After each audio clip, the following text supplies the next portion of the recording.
आजचा आपला 10वा आणि शेवटचा दिवस आहे. आपला समारोपाचा आज दिवस आहे.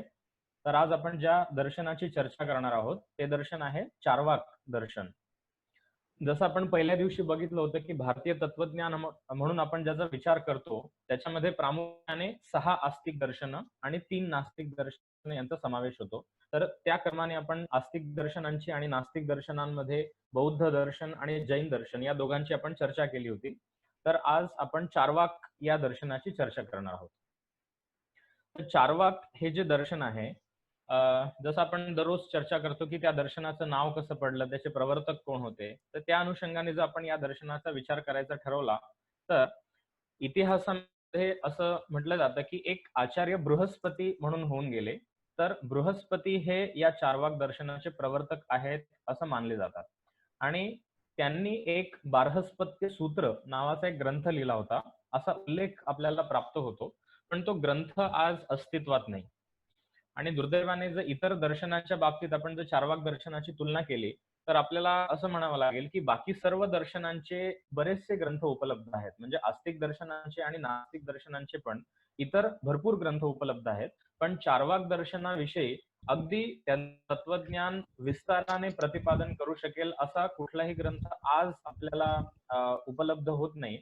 एक आपल्याला दुर्दैवाची गोष्ट असं म्हणावी लागेल. या दर्शनाचं कुठलाही ग्रंथ उपलब्ध होत नसल्यामुळे आपल्याला एक फक्त काय प्रॉब्लेम येतो, की या दर्शनाविषयीचं तत्वज्ञान जर आपल्याला जाणून घ्यायचं असेल, तर आपल्याला दुय्यम जे काही ग्रंथ आहेत, दुय्यम म्हणजे ज्याला आपण इंग्लिशमध्ये सेकंडरी सोर्सेस असं म्हणतो. म्हणजे त्या दर्शनाविषयीचा जरी एखादा प्रमुख ग्रंथ आपल्याला उपलब्ध नसला, तरी सुद्धा ज्या ग्रंथांमध्ये चर्चात्मक स्वरूपाची एक आपल्याला विषयाची मांडणी दिसून येते. म्हणजे जसं पूर्व पक्ष आणि उत्तर पक्ष अशा पद्धतीने जे ग्रंथ आहेत, तर ज्या ग्रंथांमध्ये चार्वाक दर्शन याला पूर्व पक्षाच्या रूपाने स्थापित केलं गेलंय आणि त्या दर्शनामध्ये समजा चार्वाक दर्शनाच्या काही सिद्धांताचं खंडन केलं जातं, तर अशा अनुषंगाने आपल्याला फक्त काही सिद्धांत जे चार्वाक दर्शनाचे जे विचार आहेत, ते आपल्याला समजून घेता येतात. आणि इतरही काही ग्रंथ आहेत ज्याच्यामध्ये सर्व दर्शनांचं एक संकलन रूपाने, उदाहरणार्थ जसं संस्कृतमध्ये एक सर्व दर्शन संग्रह नावाचा एक प्रसिद्ध ग्रंथ आहे. तर अशा स्वरूपाच्या ग्रंथांमध्ये चार्वाक दर्शनाचं जे काही तत्वज्ञान आहे ते आपल्याला जाणून घेता येतं. पण जसं इतर बाकीची दर्शनं अतिशय विकसित झाली, त्याच्यामध्ये मोठ्या एक परंपरा आपल्याला दिसून येतात, की ग्रंथकारांच्या परंपरा आहेत किंवा व्याख्या ग्रंथ आहेत, टीका ग्रंथ आहेत. अशा स्वरूपाची मांडणी आपल्याला चार्वाक दर्शनाच्या बाबतीत दिसून येत नाही. तर हे एक आपल्याला म्हणावं लागेल, की या दर्शनाच्या बाबतीत एक त्याचं वैशिष्ट्य आहे. आणि त्याचं कारण पण असं असू शकतं, की चार्वाक दर्शनाचं जे तत्वज्ञान आहे, ते जास्तीत जास्त खंडनात्मक स्वरूपाचं आहे. म्हणजे काय, की इतर दार्शनिकांनी जे काही विचार मांडले, त्याचं खंडन जास्तीत जास्त चार्वाक दर्शनाने केलंय आणि त्यांचं स्वतःचं असं म्हणून जे तत्वज्ञान आहे, ते थोडंसं कमी आहे. तर या पद्धतीने त्यांचे एक ग्रंथांची किंवा त्यांच्या तत्वज्ञानाची रचना असल्यामुळे आपल्याला असं म्हणावं लागतं, की जास्तीत जास्त जी चर्चा होते चार्वाक दर्शनामध्ये, ती खंडनात्मक स्वरूपाची होते. म्हणजे चार्वाक दर्शन जे आहे, चार्वाकांचे जे आचार्य आहेत, ते इतर दर्शनाच्या सिद्धांताचं खंडन करतात किंवा इतर जे दार्शनिक आहेत, ते चार्वाकाच्या सिद्धांताचं खंडन करतात. अशा स्वरूपाने थोडंफार आपल्याला दिसून येत असल्यामुळे या परंपरेमधले फारसे ग्रंथ आपल्याला उपलब्ध होत नाहीत. आता जसं मी सांगितलं, की बृहस्पती नावाचे एक आचार्य होऊन गेले, ज्यांनी बार्हस्पत्य सूत्र नावाचा ग्रंथ लिहिला, असा एक आपल्याला उल्लेख सापडतो. आणि असं पण म्हटलं जातं, की बृहस्पती हे पण एक मोठे आचार्य होऊन गेले आणि चार्वाक नावाची पण एक आचार्य होऊन गेले, ज्यांच्यामुळे या दर्शनाचं नाव चार्वाक आहे असं म्हटलं जातं. आता याविषयी अनेक जे काही आचार्य आहेत, अनेक जे विद्वान आहेत, त्यांच्यामध्ये मतभेद आहेत, की चार्वाक नावाची खरंच व्यक्ती होती का चार्वाक या शब्दाचा अर्थ इतर दुसरा सुद्धा आहे. कारण की संस्कृतमध्ये त्याचे 2-3 अर्थ चार्वाक या शब्दाचे दिले जातात, की चार्वाक हा एक अपभ्रंश आहे असं आपण म्हणू शकतो आणि संस्कृतमध्ये जर आपण त्याचा अर्थ लावायला गेलं, तर चारू वाक यस्य सहा. चारू म्हणजे सुंदर, अतिशय आकर्षक, वाणी ज्याची आहे. म्हणजे काय, की या दर्शनाचे जे सिद्धांत आहेत ते अतिशय समजायला सोपे आहेत आणि आपल्याला जरी त्या दर्शनाचा अभ्यास नसला तरी सुद्धा थोड्याफार प्रमाणात आपण या दर्शनालाच फॉलो करतो, असं एकूण चर्चा केल्यानंतर आपल्या लक्षात येईल. म्हणून इतर दर्शनांमध्ये ज्या काही उपासना पद्धती आहेत, थोडंफार तपाचरण किंवा ज्ञान याला प्राधान्य दिलेलं आहे. पण चार्वाक दर्शनामध्ये उपभोगालाच प्राधान्य दिलेलं आहे. त्याच्यामुळे ज्या दर्शनाचे सिद्धांत सर्वसामान्य व्यक्तीला अतिशय चांगले वाटतील, ज्या दर्शनाचे सिद्धांत सर्वसामान्य लोकांना अतिशय आकर्षक वाटतील आणि अतिशय मधुर वाणीमध्ये त्याचं प्रतिपादन केलं जातं, म्हणून सुद्धा चार्वाक असं त्याला नाव दिलं गेलं, असं काही लोकांचं म्हणणं आहे. तर चार्वाक म्हणजे काय, की ज्यांची वाणी, ज्यांचं जे बोलणं आहे ते अतिशय मधुर आहे, अतिशय आकर्षक आहे आणि लोक सहजपणे या प्रकारच्या दर्शनाकडे किंवा या प्रकारच्या तत्वज्ञानाकडे प्रवृत्त होतील, अशा प्रकारची त्यांची विचारांची मांडणी आहे. म्हणून सुद्धा चार्वाक असं नाव त्यांना दिलं गेलं असावं, असं काही लोकांचं म्हणणं आहे. अजून एक याविषयी काही विद्वान जे आहेत ते असं मत सांगतात, की संस्कृतमध्ये एक चर्व नावाचा धातू आहे किंवा चर्व किंवा चावणे किंवा खाणे अशा अर्थाने. म्हणजे काय, की या दर्शनाचा जो मुख्य सिद्धांत आहे, आपण सुद्धा ऐकलं असेल, की चार्वाक दर्शन म्हणजे काय, की आपण फक्त खावं, प्यावं, मजा करावी आणि एवढंच आपल्या आयुष्याचं सार आहे, असं जे तत्वज्ञान सांगतं. आपण ऐकलं असेल, यावत जीवेत सुखम जीवेत, ऋणम कृत्वा घृतम पिबेत. म्हणजे हे जे वचन आहे, हे अतिशय प्रसिद्ध झालेलं आहे. मराठीमध्ये सुद्धा आपल्या बऱ्याचशा लोकांना हे माहिती असतं. म्हणजे काय, की आपण फक्त आपल्या स्वतःच्या आयुष्याचा विचार करावा. इतर कुठल्याही गोष्टींचा आपण विचार करण्याची आवश्यकता नाही आणि काम, उपभोग किंवा अर्थ, म्हणजे जसं आपण आपल्या परंपरेमध्ये 4 पुरुषार्थ मानतात. धर्म, अर्थ, काम आणि मोक्ष. तर चार्वाक दर्शनामध्ये या 4 पुरुषार्थांपैकी ते फक्त अर्थ आणि काम या 2च पुरुषार्थांना ते मानतात आणि ते म्हणतात, की हे 2च पुरुषार्थ आहेत. त्यामुळे आपण धर्म किंवा मोक्ष वगैरे या सगळ्या गोष्टींचा विचार करण्याची आवश्यकता नाही. आपण फक्त आपलं आयुष्य सुखी कसं होईल याविषयी विचार करावा, याविषयी प्रयत्न करावे. म्हणून सुद्धा या दर्शनाचं नाव चार्वाक असावं, असं काही लोकांचं म्हणणं आहे. तर जसं चार्वाक दर्शन असं या दर्शनाचं नाव आहे, तसंच त्याला बार्हस्पत्य दर्शन असंही म्हणतात, कारण की त्या दर्शनाचे प्रवर्तक बृहस्पती होते, असं म्हटलं जातं. आणि अजून एक या दर्शनाचं नाव आहे, ते म्हणजे लोकायत. लोकायत म्हणजे काय, की लोकायत हा जो शब्द आहे, हा 2 शब्दांचं एक मिश्रण आहे. लोक आणि आयत. आयत म्हणजे जे पसरलेलं आहे, जे विस्तृत आहे. म्हणजे या दर्शनाचा अभ्यास न करता सुद्धा सर्वसामान्य लोकांमध्ये जी विचारसरणी अतिशय जास्त प्रभावी आहे, अतिशय जास्त पसरलेली आहे, म्हणून या विचारसरणीला त्यांनी लोकायत म्हणजे सगळीकडे हा विचार पसरलेला आहे. सर्व लोकांमध्ये त्या प्रकारची एक भावना दिसून येते. म्हणून सुद्धा या दर्शनाचं नाव लोकायत दर्शन आहे, असं पण आपल्याला मिळतं. आणि ज्यावेळेस ग्रंथांमध्ये चार्वाकाच्या सिद्धांताचा उल्लेख केला जातो, त्यावेळेस बऱ्याचदा त्यांना नास्तिक शिरोमणी अशी उपाधी दिली जाते. नास्तिक शिरोमणी म्हणजे अतिशय नास्तिक, जे बौद्ध पण नास्तिक आहेत, जैन पण नास्तिक आहेत आणि चार्वाक सुद्धा नास्तिक आहेत. पण त्यापैकी सुद्धा जे अतिशय नास्तिकांचं शिरोमणी म्हणजे त्यामध्ये सुद्धा जे सर्वश्रेष्ठ, म्हणजे नास्तिक परंपरेमध्ये सुद्धा जे अतिशय अग्रणी आहेत, अग्रेसर आहेत, अशा चार्वाकांना नास्तिक शिरोमणी असं म्हटलं जातं. तर ही एक त्यांची नावाविषयी आपण एक पार्श्वभूमी जाणून घेतली आणि चार्वाक दर्शनाची परंपरा नक्की कशी आहे याविषयी आपण शेवटी थोडी चर्चा करूया. कारण की जरी त्यांचे ग्रंथ उपलब्ध नसले तरी सुद्धा ही विचारसरणी कधीपासून उदयाला आली किंवा या विचारसरणीचा प्रचार प्रसार कसा झाला याविषयी आपण पहिले सिद्धांत त्यांचे काय आहेत हे जाणून घेऊ आणि त्यानंतर शेवटच्या सत्रामध्ये, शेवटच्या भागामध्ये याचा आपण इतिहास कसा आहे हे थोडक्यात आपण बघण्याचा प्रयत्न करणार आहोत. त्याच्यामुळे आता या दर्शनाचे जे मुख्य सिद्धांत आहेत ते आपण जाणून घेण्याचा प्रयत्न करू. चार्वाक दर्शनाचे जे काही सिद्धांत आहेत त्यांची मांडणी एका मुख्य विषयावरती झालेली आहे. ते म्हणजे फक्त ते प्रत्यक्ष प्रमाणालाच मानतात आणि इतर प्रमाणांना मानत नाहीत. त्याच्यामुळे जसं आपण न्यायदर्शनाची चर्चा करताना बघितलं होतं, की प्रमाण म्हणजे काय? तर प्रमाण म्हणजे ज्ञान प्राप्त करण्याचं साधन. म्हणजे आपल्याला ज्या मार्गाने ज्ञान प्राप्त होतं, तर आपण इतर दर्शनांविषयी आपण चर्चा करताना बघितलं होतं, की आपल्याला ज्ञान मिळण्याचे अनेक साधनं असू शकतात. आपल्याला इंद्रियांच्या द्वारे सुद्धा ज्ञान मिळू शकतं. आपल्याला शब्दांच्या किंवा भाषेच्या माध्यमातून सुद्धा ज्ञान मिळू शकतं. जेव्हा आपण पुस्तकं वाचतो, आपल्याला अनुमानाच्या द्वारे सुद्धा ज्ञान मिळू शकतं. म्हणजे इतर आस्तिक दर्शनांमध्ये किंवा बौद्ध आणि जैन या 2 नास्तिक दर्शनांमध्ये सुद्धा वेगवेगळी प्रमाणं मानलेली आहेत. म्हणजे आपल्याला ज्ञान कसं काय होऊ शकतं याची साधनं वेगवेगळी मानलेली आहेत. पण चार्वाक दर्शनाचा हा एक मूलभूत सिद्धांत आहे, की ते फक्त प्रत्यक्ष हे एकमेव प्रमाण मानतात. म्हणजे काय? ते म्हणतात, की शब्दांच्या द्वारे जे ज्ञान प्राप्त होईल किंवा अनुमानाच्या द्वारे जे ज्ञान प्राप्त होईल, त्याच्यावरती आपण विश्वास ठेवू शकत नाही, कारण की त्याच्यामध्ये चूक सुद्धा होऊ शकते. त्याच्यामुळे ते असं म्हणतात, की जे आपल्याला स्वतःला अनुभवाला येतं, जे आपल्याला स्वतःला प्रत्यक्ष ज्ञान होतं, फक्त तेच ज्ञान आपण प्रमाण आहे ते ज्ञान यथार्थ आहे असं आपल्याला म्हणता येईल. आणि प्रत्यक्ष म्हणजे काय, की आपल्या स्वतःच्या इंद्रियांच्या द्वारे आपल्याला जे अनुभवाला येतं तेच फक्त सत्य आहे. हा या दर्शनाचा अतिशय मूलभूत सिद्धांत आहे. जसं आपल्याला माहिती आहे, की आपले 5 ज्ञानेंद्रिय आहेत, की डोळ्यांच्या द्वारे आपण जे काही बघतो, कानांच्या द्वारे आपण जे काही ऐकतो, नाकाच्या द्वारे ज्या गंधाचं आपल्याला ज्ञान होतं किंवा जिभेच्या द्वारे ज्या चवीचं आपल्याला ज्ञान होतं आणि त्वचेच्या द्वारे आपल्याला ज्या स्पर्शाचं ज्ञान होतं. म्हणजे या 5 ज्ञानेंद्रियांच्या द्वारे मला स्वतःला जे फक्त अनुभवाला येईल, त्यावरच फक्त मी विश्वास ठेवू शकतो आणि इतर लोकांचा जो काही अनुभव असेल, समजा मी ते अनुभवलं नसेल, तर त्याच्यावरती मी विश्वास ठेवणार नाही. अशी एक चार्वाक दर्शनाची भूमिका आहे. म्हणून ते फक्त प्रत्यक्ष प्रमाणच मानतात आणि इतर प्रमाण मानत नाही. म्हणजे थोडक्यामध्ये ज्याला आपण मराठीमध्ये म्हणतो, की समोर जे दिसते ते फक्त आपण सत्य मानायचं. त्या व्यतिरिक्त इतर गोष्टी सत्य आहेत असं आपण मानायचं नाही. म्हणून फक्त ते प्रत्यक्ष प्रमाणालाच आधार मानतात आणि त्यांची जी काही विचारसरणी आहे, त्यांचं जे काही विचार चिंतन आहे, ते फक्त या एका सिद्धांतावरती अवलंबून आहे.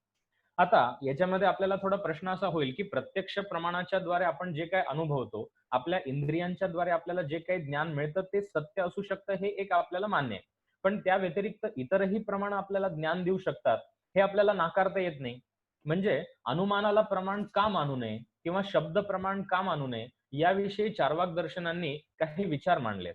आता ते म्हणतात, की जे मला स्वतःला दिसतं ते सत्य माझ्या समोर आहे. आता माझ्या समोर ज्या गोष्टी आहेत त्या मी स्वीकार करू शकतो कारण की त्याचा अनुभव मी स्वतः घेतलेला आहे. पण अनुमान हे जे आहे, जेव्हा आपण अनुमान करतो ते कायम सत्य असेल किंवा त्याद्वारे कायम यथार्थ ज्ञान होईलच याची काही शाश्वती नाही. म्हणून आपण त्याला प्रमाणामध्ये समावेश करू शकत नाही. जसं आपण आधी बघितलं होतं, की अनुमान म्हणजे काय, की ज्या गोष्टी प्रत्यक्षावरती आधारित आहेत.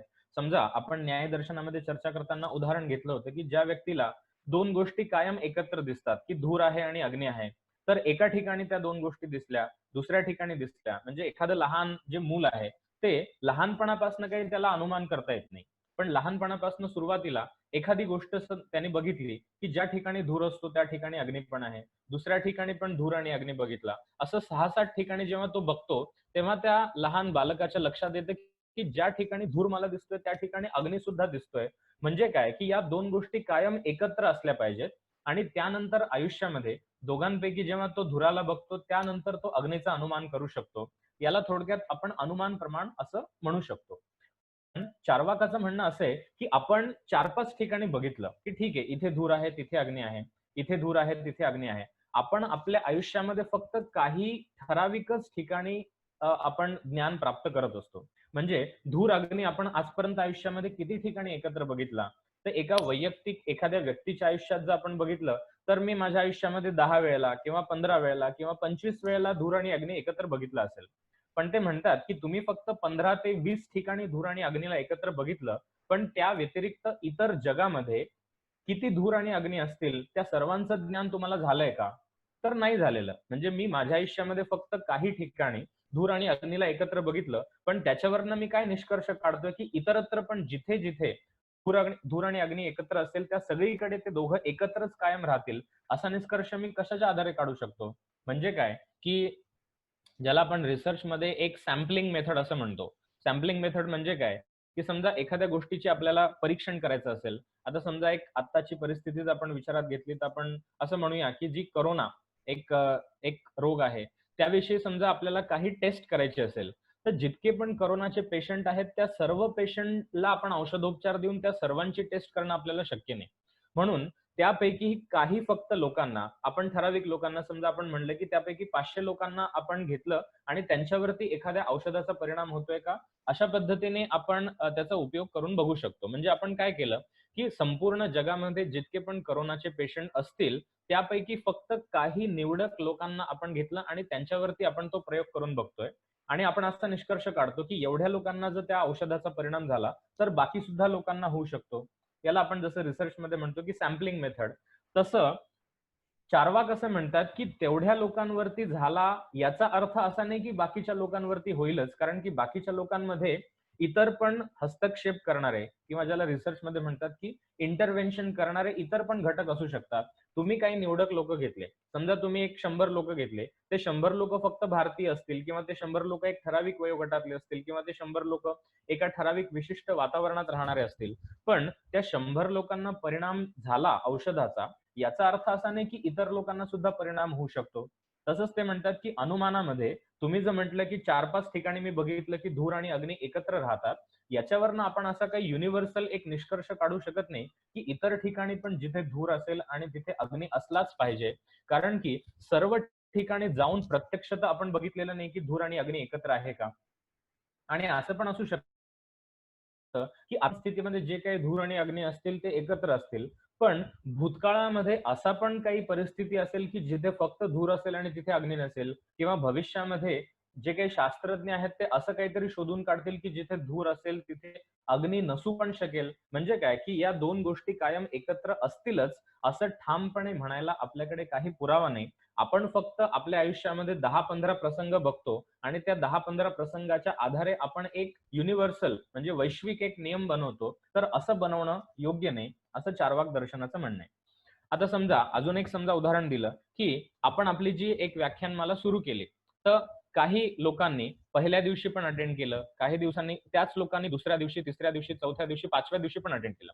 आता काही लोकांनी ज्या 5 दिवस सलग अटेंड केलं, तर 6व्या दिवशी समजा मी अनुमान असं केलं, की ज्यांनी 5 दिवस आपली व्याख्यानमाला ऐकली, ते 6व्या दिवशी पण निश्चितपणे येतील आणि ऐकतील. असं एक अनुमान जरी मी केलं, तरी सुद्धा ते 100% खरं होईलच असं काही नाही. कारण की 6व्या दिवशी त्यांच्यापैकी कोणाला काहीतरी अडचण येऊ शकते. कदाचित नेटवर्कचा प्रॉब्लेम असू शकतो. कदाचित त्यांच्याकडे इलेक्ट्रिसिटी नसेल. म्हणजे इतर काही कारणांनी सुद्धा ते व्याख्यान ऐकू शकणार नाही. म्हणून एक असा वैश्विक नियम आपण बनवू शकत नाही, की ज्यांनी 5 दिवस ऐकलं ते 6व्या दिवशी सुद्धा ऐकतीलच. त्याच्यामुळे चार्वाक असं म्हणतात, की अनुमान करायला आपण करतो आपल्या आयुष्यामध्ये, की असं झालं त्यांनी ऐकलं. प्रत्येक वेळेला केलं गेलेलं अनुमान जे आहे, ते आपल्याला यथार्थ ज्ञान देईलच याची काहीही शाश्वती नाही. आपण अनुमान करायला करू शकतो, पण आपण दोनही शक्यता विचारात घेतल्या पाहिजेत, की ज्या पद्धतीचं आपण अनुमान करतोय, ते खरं पण असू शकतं आणि ते खोटं पण असू शकतं.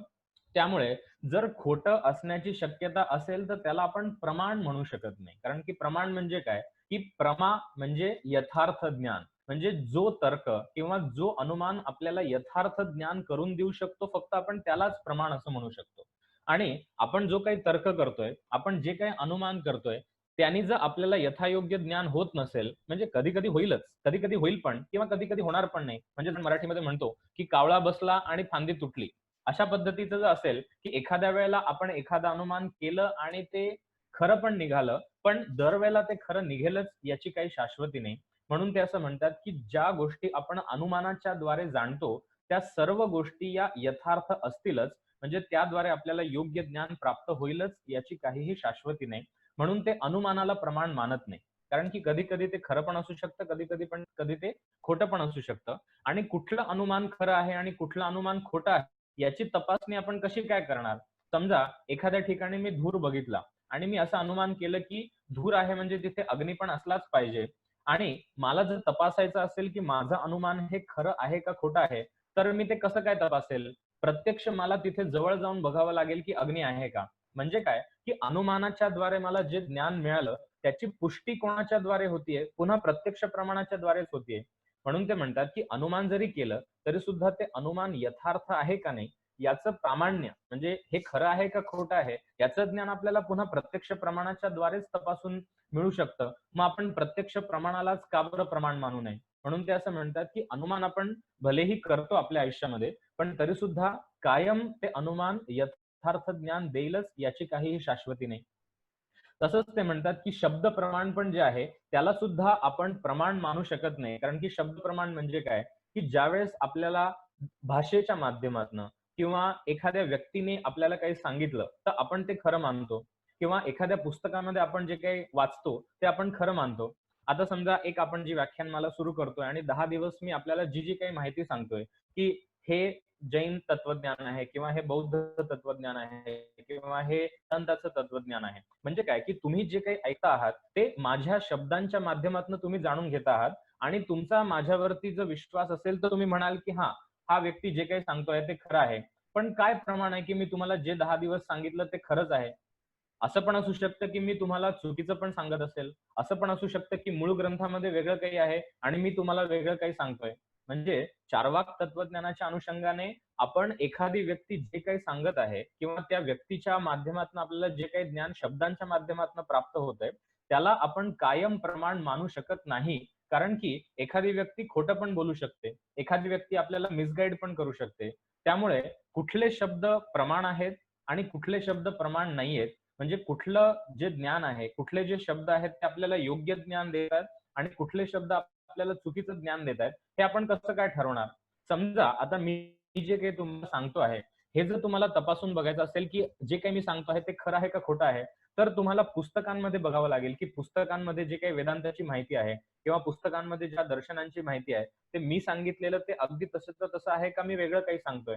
म्हणजे काय, की तुम्हाला माझ्या शब्दांचं प्रामाण्य तपासण्यासाठी पुन्हा दुसऱ्या शब्दांकडे जावं लागेल. म्हणजे पुस्तक ज्याने कोणी लिहिलं असेल, त्या व्यक्तीने सुद्धा ते खरं सांगितलं नाही काय? खरं सांगितलं आहे का खोटं सांगितलंय हे तुम्ही कसं काय तपासणार? म्हणजे काय, की शब्द हे आपण जरी प्रमाण मानत असलो, आपण जरी असं म्हणत असलो, की आपल्याला इतर व्यक्तीकडनं ज्ञान प्राप्त होतं किंवा आपल्याला पुस्तकाच्या माध्यमातून ज्ञान प्राप्त होतं. म्हणजे भाषेच्या माध्यमातून आपल्याला ज्या गोष्टी समजतात, त्या कायमच प्रमाण असतील असं आपल्याला म्हणता येणार नाही. कारण की जी गोष्ट मी एखादी सांगेल, त्याला पुन्हा तपासून बघण्यासाठी आपल्याला प्रत्यक्ष प्रमाणाचाच आधार घ्यावा लागेल. समजा मी सांगितलं, की असं-असं एखादी गोष्ट आहे. समजा मी सांगितलं, की आज इथे बाहेर पाऊस पडतोय. तर या वाक्याची पुष्टी आपण कशी काय करणार? मी जे सांगतो आहे ते योग्य आहे का नाही? हे आपण कसं काय तपासणार? म्हणजे काय, की शब्द हे प्रमाण आहेत का नाही हे तपासण्यासाठी सुद्धा आपल्याला पुन्हा प्रत्यक्ष प्रमाणाचाच आधार घ्यावा लागतो. म्हणून ते म्हणतात, की जरी आपण आपल्या आयुष्यामध्ये अनुमान करत असलो, जरी आपण आपल्या आयुष्यामध्ये शब्दाच्या माध्यमातून आपल्याला ज्ञान प्राप्त होतंय असं जरी म्हणत असलो, पुन्हा आपल्याला प्रत्यक्ष प्रमाणाचाच आधार घ्यावा लागतो. आणि जो कोणी बोलतोय, तो चुकीचं पण सांगू शकतो, तो कधी-कधी खरं पण सांगू शकतो. पण कुठलं वाक्य हे खरं आहे आणि कुठलं वाक्य हे खोटं आहे, हे तपासून बघण्यासाठी आपल्याला पुन्हा प्रत्यक्ष प्रमाणाचाच आधार घ्यावा लागतो. म्हणून चार्वाक दर्शनामध्ये ते म्हणतात, की जरी बाकीच्या दर्शनांमध्ये इतर प्रमाणं मानली गेलेली असली, तरी सुद्धा आपल्याला फक्त प्रत्यक्ष प्रमाण हेच आधारभूत मानावं लागेल. त्याच्यामुळे जे काही सिद्धांत आपण प्रतिपादित करतो चार्वाक दर्शनामध्ये, ते फक्त प्रत्यक्ष प्रमाण हेच योग्य आहे. फक्त प्रत्यक्ष प्रमाण हेच यथार्थ ज्ञान देऊ शकतं. या एका विचारावरती ते आधारित आहेत. कारण की ते म्हणतात, की बाकीच्या प्रमाणांच्या माध्यमातनं अनुमानाच्या द्वारे किंवा शब्द प्रमाणाच्या द्वारे किंवा इतरही काही प्रमाण बाकीच्या दर्शनांमध्ये येतात. जसं उदाहरणार्थ मीमांसा दर्शनामध्ये ते अर्थापत्ती नावाचं एक अजून प्रमाण मानतात किंवा वेदांत दर्शनामध्ये ते अनुपलब्धी नावाचं एक प्रमाण मानतात. तर ते म्हणतात, की इतर सर्व प्रमाण जी आहेत, त्यापासून मिळणारं जे ज्ञान आहे, त्याच्यामध्ये कायम एक शंका राहते, की हे योग्य आहे का नाही? त्याच्यामुळे ते पुन्हा तपासून बघण्यासाठी आपल्याला प्रत्यक्ष प्रमाणाचा म्हणजे स्वतःच्या अनुभवाचा आधार घ्यावा लागतो. म्हणून ते म्हणतात, की बाकीच्या प्रमाणांचं प्रामाण्य आपण अगदी दृढपणे, ठामपणे स्वीकारू शकत नाही. त्यामुळे फक्त प्रत्यक्ष हे एकमेवच प्रमाण आहे, असं ते मानतात. आणि जर फक्त प्रत्यक्ष हे एकमेव प्रमाण असेल, तर त्या प्रत्यक्ष प्रमाणाच्या द्वारे ज्या गोष्टींचं ज्ञान आपल्याला होऊ शकतं, फक्त त्या तत्वांनाच ते मानतात. म्हणून चार्वाक दर्शनामध्ये ते फक्त 4च तत्व मानतात. पृथ्वी, जल, अग्नी आणि वायू या 4 तत्वांना ते मानतात. कारण की जी वस्तू पृथ्वी तत्वाची आहे, ती आपण बघू पण शकतो, तिला आपण स्पर्श करू शकतो. जी जी वस्तू जलतत्वाची आहे, तिला आपण स्पर्श करू शकतो, तिची आपण चव पण घेऊ शकतो. जी अग्नितत्वाची वस्तू आहे, म्हणजे अग्नी आहे किंवा सूर्य आहे किंवा वीज आहे, तर अशा गोष्टींना पण आपण बघू शकतो, त्यांना आपण स्पर्श करू शकतो. आणि वायू जरी आपल्याला दिसत नसला, तरी सुद्धा आपल्याला त्वचेच्या माध्यमातनं, आपल्याला स्पर्शाच्या माध्यमातनं वायूचं पण ज्ञान होतं. त्याच्यामुळे ते असं म्हणतात, की आपण फक्त 4 तत्व स्वीकारू शकतो. पृथ्वी, जल, तेज आणि वायू या 4 तत्वांना आपण स्वीकारू शकतो. कारण या चौघांचं ज्ञान आपल्याला प्रत्यक्ष प्रमाणाच्या द्वारे म्हणजे आपल्या इंद्रियांच्या द्वारे आपल्याला ते ज्ञान होतंय. पण आपल्याला आकाश तत्व स्वीकारता येणार नाही, कारण की आकाश तत्व आपल्याला इंद्रियांना दिसत नाही. कारण की आकाश म्हणजे काय, की जी पोकळी आहे. आता ती पोकळी, जे आकाश आहे, जी एक स्पेस आहे, ती आपल्याला डोळ्यांनाही दिसत नाही किंवा तिचा काही वास पण नाहीये, तिची काही चव पण नाहीये किंवा तिचा काही ध्वनी पण नाहीये आणि तिचा आपल्याला स्पर्शाद्वारे अनुभव सुद्धा होऊ शकत नाही. म्हणून चार्वाक दर्शनामध्ये ते पंचमहाभूत मानत नाहीत, ते फक्त 4 महाभूतांना मानतात. आणि या 4 महाभूतांव्यतिरिक्त सुद्धा जी गोष्ट आपल्याला दिसत नाही किंवा जी आपल्याला इंद्रियांच्याद्वारे अनुभवाला येत नाही, अशी कुठलीही गोष्ट ते मानत नाही. म्हणजे उदाहरणार्थ ते मनाला मानत नाही, कारण की मन आपल्याला दिसत नाही. ते आत्म्याला मानत नाही, कारण की आत्मा आपल्याला दिसत नाही. ते ईश्वराला मानत नाहीत, कारण की ईश्वर सुद्धा आपल्याला दिसत नाही. ते स्वर्ग, नरक या संकल्पना सुद्धा मानत नाहीत, कारण की या सगळ्या गोष्टी आपल्याला दिसत नाहीत. म्हणून ज्या गोष्टी मला स्वतःला माझ्या इंद्रियांच्या माध्यमातून अनुभवाला येतील, त्या फक्त मी मानू शकतो आणि इतर गोष्टी ज्या मला दिसत नाहीयेत, ज्या मला अनुभवाला येत नाहीत, त्याच्यावरती मी विश्वास करणार नाही. अशी एक चार्वाक दर्शनाची भूमिका आहे. आता हा जो एक विषय आहे, की ज्यांनी फक्त 4 तत्व मानली, फक्त त्यांनी पृथ्वी, जल, अग्नी आणि वायू या 4 तत्वांना तर इतर दार्शनिकांबरोबर जेव्हा त्यांचा संवाद झाला, इतर दार्शनिकांबरोबर जेव्हा त्यांची चर्चा झाली, तेव्हा त्या चर्चेमध्ये इतरांनी त्यांच्यावरती आक्षेप अ, उपस्थापित केले. म्हणजे इतरांनी त्यांना प्रश्न विचारले, की तुम्ही 4च तत्व मानताय, पण त्या व्यतिरिक्त तुम्हाला एक असं कुठलं तरी तत्व मानलं पाहिजे, की ज्याच्यामध्ये चैतन्य आहे. म्हणजे उदाहरणार्थ आपण आपण आपल्या स्वतःचा जर विचार केला, तर आपल्या शरीरामध्ये पृथ्वी तत्व आहे, ठीक आहे, ते आपण मानू शकतो. जलतत्व आहे. समजा आपण पृथ्वी तत्व काय आहे, आपण जर असा विचार केला, तर आपल्या शरीरामधली ज्या अस्थी म्हणजे जे हाडं आहेत, ते आपण पृथ्वी तत्वाचे आहेत असं मानू शकतो. त्यानंतर जलतत्वाचं आपण म्हणतो, की आपल्या शरीरामधले जे काही सिक्रिशन्स आहेत, हार्मोनल सिक्रिशन्स आहेत किंवा लाळ आहे किंवा मूत्र आहे, या सगळ्या गोष्टी शरीरामध्ये जलतत्वाच्या आहेत. त्यानंतर अग्नितत्व पण आपल्या शरीरामध्ये आहे. असं आपण म्हणू शकतो, की आपल्या उदरात एक अग्नी आहे, ज्यामुळे आपल्या अन्नाचं पचन होतं. ते अग्नितत्व आहे असं आपण म्हणू शकतो आणि वायू पण आहे, कारण की आपण श्वासोच्छवास घेतोय. या 4 तत्वांविषयी आपण आहे असं म्हणू शकतो. पण इतर द इतर जी दर्शन आहेत, त्यांनी चार्वाक दर्शनाबरोबर चर्चा करताना असा एक प्रश्न त्यांना विचारला, की पृथ्वी हे सुद्धा अचेतन तत्व आहे. कारण की जसं शरीरामध्ये पृथ्वी तत्व आहे, तसं बाहेर पण आहे. खुर्ची, टेबल हे पण पृथ्वी तत्वाचे आहेत. जसं शरीरामध्ये जलतत्व आहे, तसं बाहेर पण आहे. नदी आहे, समुद्र आहे, पण ते अचेतन आहे. अग्नी हा जसा शरीरामध्ये आहे, तसा बाहेर पण आहे आणि वायू पण जसा शरीरामध्ये आहे, तसा बाहेर पण आहे. त्याच्यामुळे या 4 तत्वांव्यतिरिक्त एक कुठलं तरी असं आपल्याला तत्व मानावं लागेल, की ज्याच्यामध्ये चैतन्य आहे. म्हणजे काय, की शरीरामध्ये 4 तत्व आहेत, तशी बाहेर पण आहेत. पण एक विशेषतः आपल्यामध्ये काय आहे, की आपल्यामध्ये चैतन्य आहे.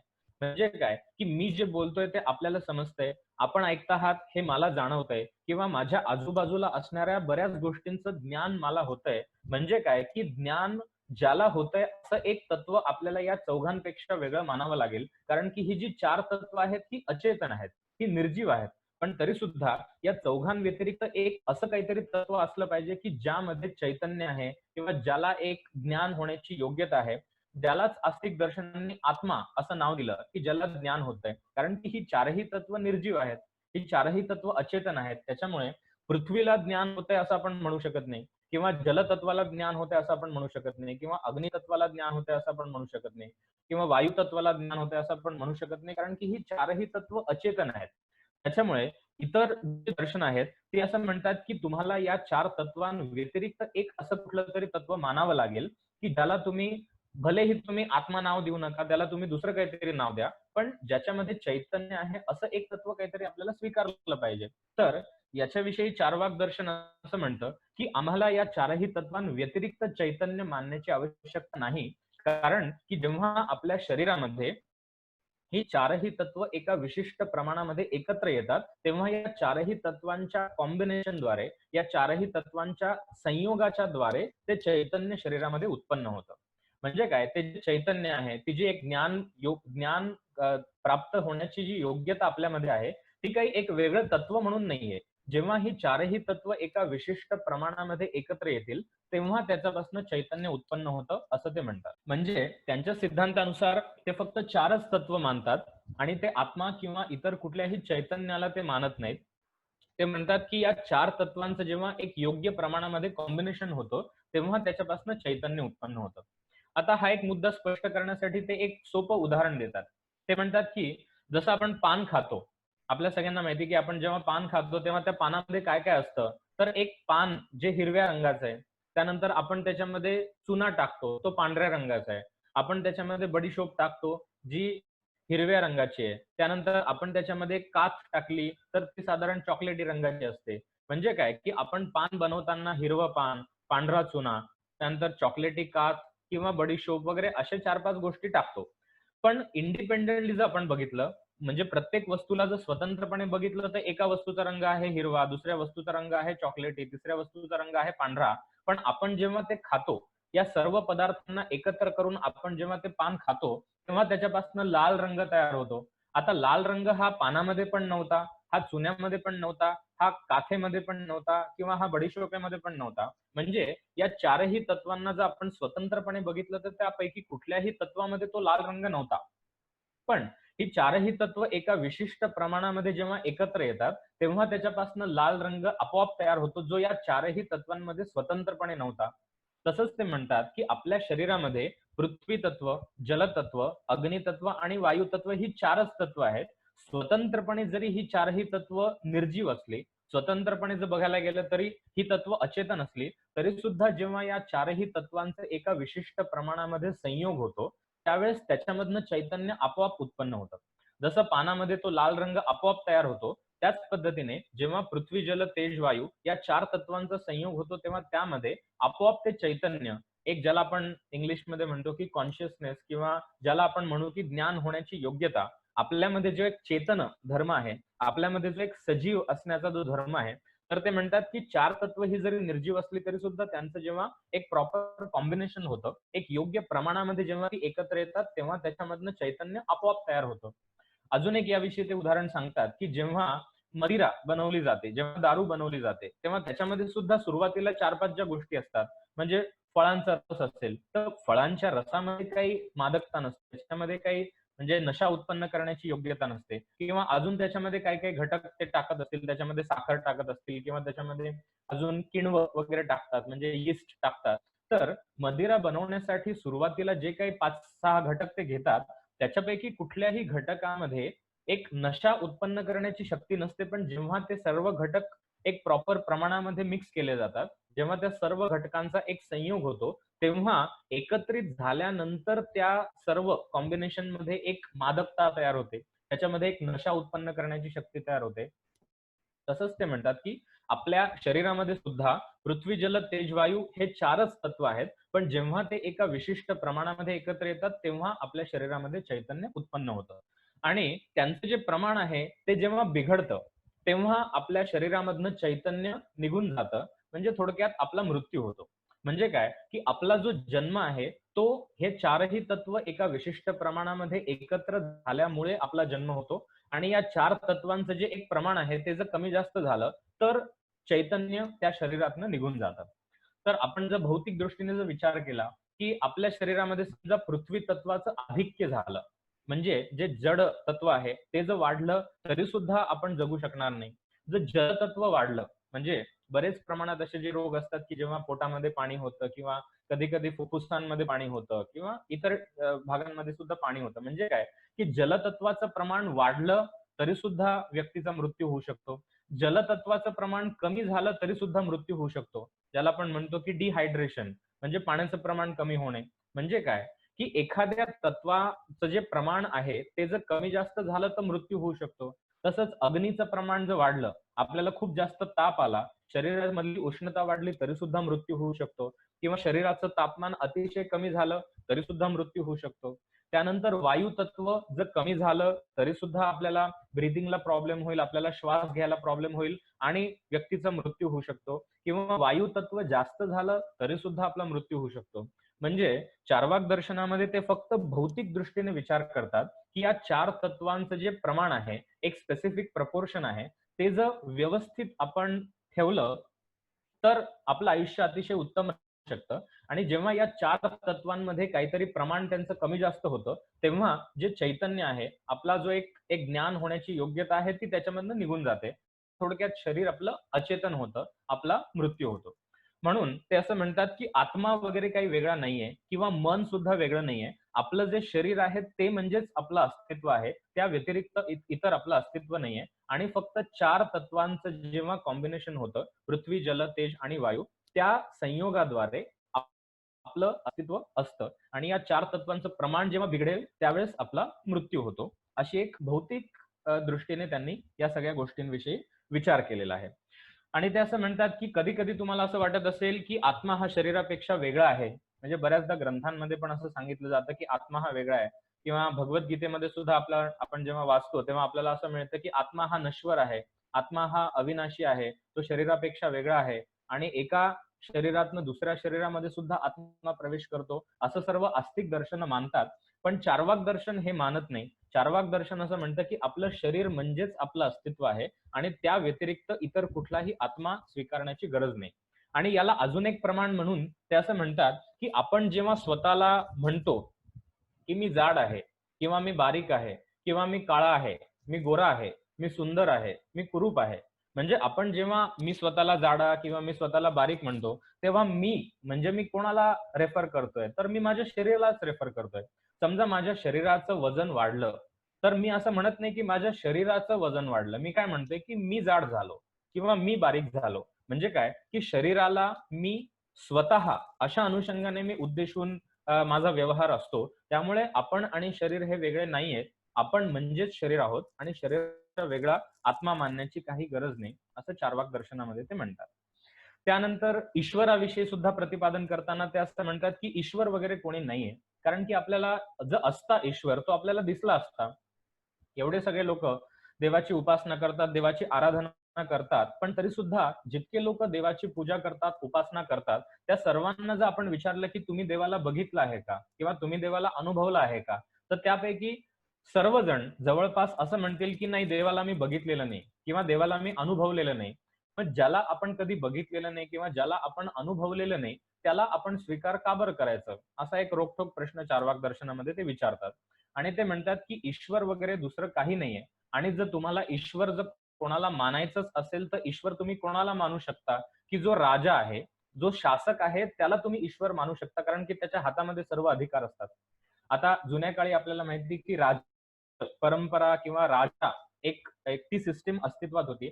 आजकाल जरी राजा कोणी नसलं, तरी सुद्धा आता जे प्रधानमंत्री आहेत किंवा जे राष्ट्रपती आहेत, त्यांना आपण राजा म्हणू शकतो आणि त्यांच्या हातामध्ये सर्व शासन आहे. आणि इतर सर्व लोकांच्या आयुष्यामध्ये काय होऊ शकतं याचा निर्णय कोण घेतंय? तर शासक घेतोय. म्हणजे आजकालच्या परिस्थितीचा जर आपण विचार केला, की आता आपलं जे लॉकडाऊन चालू आहे, तर ते 30-31 तारखेला संपणार आहे. आता त्याच्यानंतर आपलं आयुष्य कसं असणार आहे? आपण कुठले नियम पाळायचे आहेत? किंवा सगळीकडे आपण जाऊ शकतो का? आपण लोकांशी भेटू शकतो का? की अजून आपल्याला काही दिवस लॉकडाऊन पाळावं लागेल? याविषयीचे नियम कोण बनवणार? तर जो शासक आहे, जो राजा आहे किंवा जे प्रधानमंत्री आहे किंवा जे मुख्यमंत्री आहे, जर राज्याचा विचार केला तर. म्हणजे जो शासक आहे, तो आपलं आयुष्य ठरवणार की आपण कसं जगलं पाहिजे? आपण कसं लोकांमध्ये मिसळलं पाहिजे? आपण मास्क लावला पाहिजे का? आपण कशा प्रकारची काळजी घेतली पाहिजे? म्हणजे काय, ज्याला आपण ईश्वर म्हणतोय आणि आपण जे आस्तिक जे लोकं असतात ते म्हणतात, की आपल्या सर्व आयुष्यावरती कंट्रोल करणारा किंवा आपल्या आयुष्यामध्ये सर्व गोष्टींवरती प्रभाव टाकणारा हा देव असतो किंवा ईश्वर असतो आणि सर्व काही ईश्वराच्या इच्छेने होतं असं आपण जेव्हा म्हणतो, तेव्हा चार्वाक असं म्हणतात, की ईश्वराच्या इच्छेने होतं म्हणजे कोणाच्या इच्छेने होतंय? तर सगळं काही आपल्या आयुष्यामध्ये जे होतंय, ते जो शासन करणारा व्यक्ती आहे, जो राजा आहे, जो प्रधानमंत्री आहे किंवा जो मुख्यमंत्री आहे, त्याच्या इच्छेने सर्व काही होतंय. उद्या जर प्रधानमंत्र्यांनी ठरवलं, की आपण लॉकडाऊन बंद करायचा, तर त्याचा प्रभाव आपल्या आयुष्यावर होणार आहे. किंवा जर त्यांनी ठरवलं, की अजून काही दिवस लॉकडाऊन चालू ठेवायचा, त्याचा प्रभावही आपल्या आयुष्यावरती होणार आहे. म्हणजे काय, की आपल्या सर्वांचं आयुष्य ठरवणारा कोण आहे? तर तो शासक आहे, तो राजा आहे. त्याच्यामुळे जर ईश्वर आपल्याला कोणाला मानायचं असेल, तर आपल्याला फक्त शासकालाच ईश्वर मानता येईल. पण इतरत्र कोणी अजून एक दैवी शक्ती असते किंवा ती आपल्या सर्वांच्या आयुष्यावरती नियंत्रण मिळवते किंवा आपल्या सर्वांच्या आयुष्यामध्ये प्रभाव असतो. तर चार्वाक म्हणतो असं काही नाही. कारण की जर ईश्वर असला असता तर तो आपल्याला दिसला पण असता. पण आपण जर सर्वांना विचारलं, की तुम्ही ईश्वराला बघितलंय का? तर सर्व लोक असंच म्हणतील, की मी ईश्वराला बघितलेलं नाहीये. म्हणून आपली जी काही श्रद्धा आहे, ती अंधश्रद्धा आहे, असं चार्वाक दर्शन म्हणतात. आणि त्याचबरोबर ते असं म्हणतात, की स्वर्ग नरक या पण ज्या संकल्पना आहेत. आपण असं म्हणतो, की आपण जर चांगलं कर्म केलं, तर आपण स्वर्गामध्ये जातो आणि जर आपण वाईट कर्म केलं, तर आपण नरकामध्ये जातो. ही एक जी सर्वसामान्य धारणा आहे. तर चार्वाक असं म्हणतात, की स्वर्ग, नरक वगैरे इतरत्र कुठे काहीही नसून, ज्याला आपल्या आयुष्यामध्ये सुख प्राप्ती होते, तो जणू काही स्वर्गातच आहे आणि ज्याला आयुष्यामध्ये दुःखाची प्राप्ती होते, तो जणू काही नरकामध्येच आहे. म्हणजे स्वर्ग आणि नरक हे इथेच आपल्याच आयुष्यामध्ये आहेत. आणि असं आपण कधीच म्हणू शकत नाही, की आपण एक गोष्ट टाळू आणि दुसरी गोष्ट मिळवू. म्हणजे दुःखापासून मुक्ती मिळवायची असं आपल्या आयुष्यामध्ये कधीच होऊ शकत नाही. कारण की आपण इतर दर्शनांचा जेव्हा विचार करतो आणि जेव्हा आपण मोक्ष ही एक संकल्पना आपण अभ्यासतो, तेव्हा इतर सर्व आस्तिक दर्शनांनी किंवा बौद्ध आणि जैन या 2 नास्तिक दर्शनांनी सुद्धा मोक्ष किंवा निर्वाण किंवा कैवल्य या संकल्पना मानलेल्या आहेत. तर मोक्ष म्हणजे नक्की काय? तर मोक्ष म्हणजे मुक्ती. पण कशापासून मुक्ती? तर मुक्ती म्हणजे फक्त दुःखापासून मुक्ती असाच त्याचा अर्थ आहे. आणि आपल्याला जर दुःखापासून कायमस्वरूपी मुक्त व्हायचं असेल, तर चार्वाक असं म्हणतात, की कायमस्वरूपी दुःखापासून मुक्ती कधीच होऊ शकत नाही. कारण की आपल्या आयुष्यामध्ये सुख आणि दुःख हे कायम एकत्रितपणेच आलेलं असतं. आणि आपल्याला जर दुःखाला टाळायचं असेल, तर आपण अनायसे सुखाला पण टाळत असतो. पण जर व्यावहारिक दृष्टीने जर विचार केला, समजा आपण जर दुःखापासून कायमस्वरूपी आणि पूर्णपणे मुक्त राहायचा विचार केला, तर तो कसा होईल, की तो अव्यावहारिक ठरेल. तर ते असं म्हणतात, की सुख आणि दुःख हे कायम आपल्या आयुष्यामध्ये एकत्रित असतात आणि पूर्णपणे आपण दुःखाला टाळू शकत नाही. कारण की काय, की जर आपण म्हणजे एखाद्या शेतकऱ्याला समजा भाताची शेती करायची असेल, तर भाताची शेती करताना तो जेव्हा म्हणजे तो जेव्हा पीक तो एक अन्नधान्य किंवा पीक घेतो, त्यावेळेस जेव्हा भात येतो, तेव्हा त्या भाताचे जे दाणे असतात, तांदूळ जो असतो त्याच्या भोवती एक आवरण असतं. त्याच्या भोवती एक आपण ज्याला म्हणतो, की एक छिलका असतो. त्याच्या भोवती एक जसं कणीस येतं किंवा कुठलंही धान्य येतं त्याच्या भोवती एक आवरण असतं. आणि आपल्याला आपल्याला त्या आवरणापासून ते धान्य जर वेगळं करायचं असेल, तर आपल्याला मेहनत करावी लागते. मग सामान्यपणे आपल्याला काय वाटतं, की आवरण जर नको असेल आणि आपल्याला फक्त धान्य असेल, आपल्याला फक्त धान्य मिळावं, आवरण नकोय. पण आपल्याला जर धान्य पाहिजे असेल, तर आपल्याला आवरण पण स्वीकार करावं लागेल. म्हणजे काय, की आपल्याला आयुष्यामध्ये जर सुख हवं असेल, तर आपल्याला दुःखाचा पण स्वीकार करावा लागेल. अगदी पूर्णपणे आपण दुःखापासून मुक्त होऊ, हे कधीही शक्य नाही. म्हणून ते म्हणतात, की दुःखापासून संपूर्ण निवृत्ती, ज्याला बाकीच्या लोकांनी मोक्ष असं म्हणलंय, ती कधीही शक्य नाहीये. कारण की दुःख आणि सुख हे आपल्या आयुष्यामध्ये कायमच असणार आहे. आणि असं कुठलाही व्यक्ती म्हणू शकत नाही, की मला फक्त सुख मिळावं आणि दुःखापासून माझी कायमस्वरूपी निवृत्ती व्हावी, असं कधीच होऊ शकत नाही. त्याच्यामुळे ते म्हणतात, की आपल्याला जेवढं हवं तेवढं आपण घ्यावं आणि जे नको आहे, जे आपल्याला दुःख वाटतंय त्याचा आपण त्याग करावा. अशा पद्धतीने आपल्याला जगलं पाहिजे. आणि त्यांनी जे म्हटलं, की ईश्वर या जगामध्ये आहे असं आपण मानू शकत नाही. आणि जेव्हा त्यांना असा प्रश्न विचारला गेला, की समजा ईश्वर नाहीये, तर मग सृष्टीची रचना कोणी केली? किंवा सृष्टीमध्ये जे काही पदार्थ आहेत, त्यांचा स्वभाव तसा कोणी बनवला? म्हणजे अग्नीचा स्वभाव हा उष्ण आहे किंवा जलाचा स्वभाव हा शीत आहे किंवा ही जी सृष्टी आहे, आपण इतर ग्रह-तारे किंवा संपूर्ण एक ब्रह्मांडाचा जर विचार केला, तर सूर्यामध्ये आणि इतर सर्व ग्रहांमध्ये एक आपण म्हणू शकतो, की एक चुंबकीय बल आहे.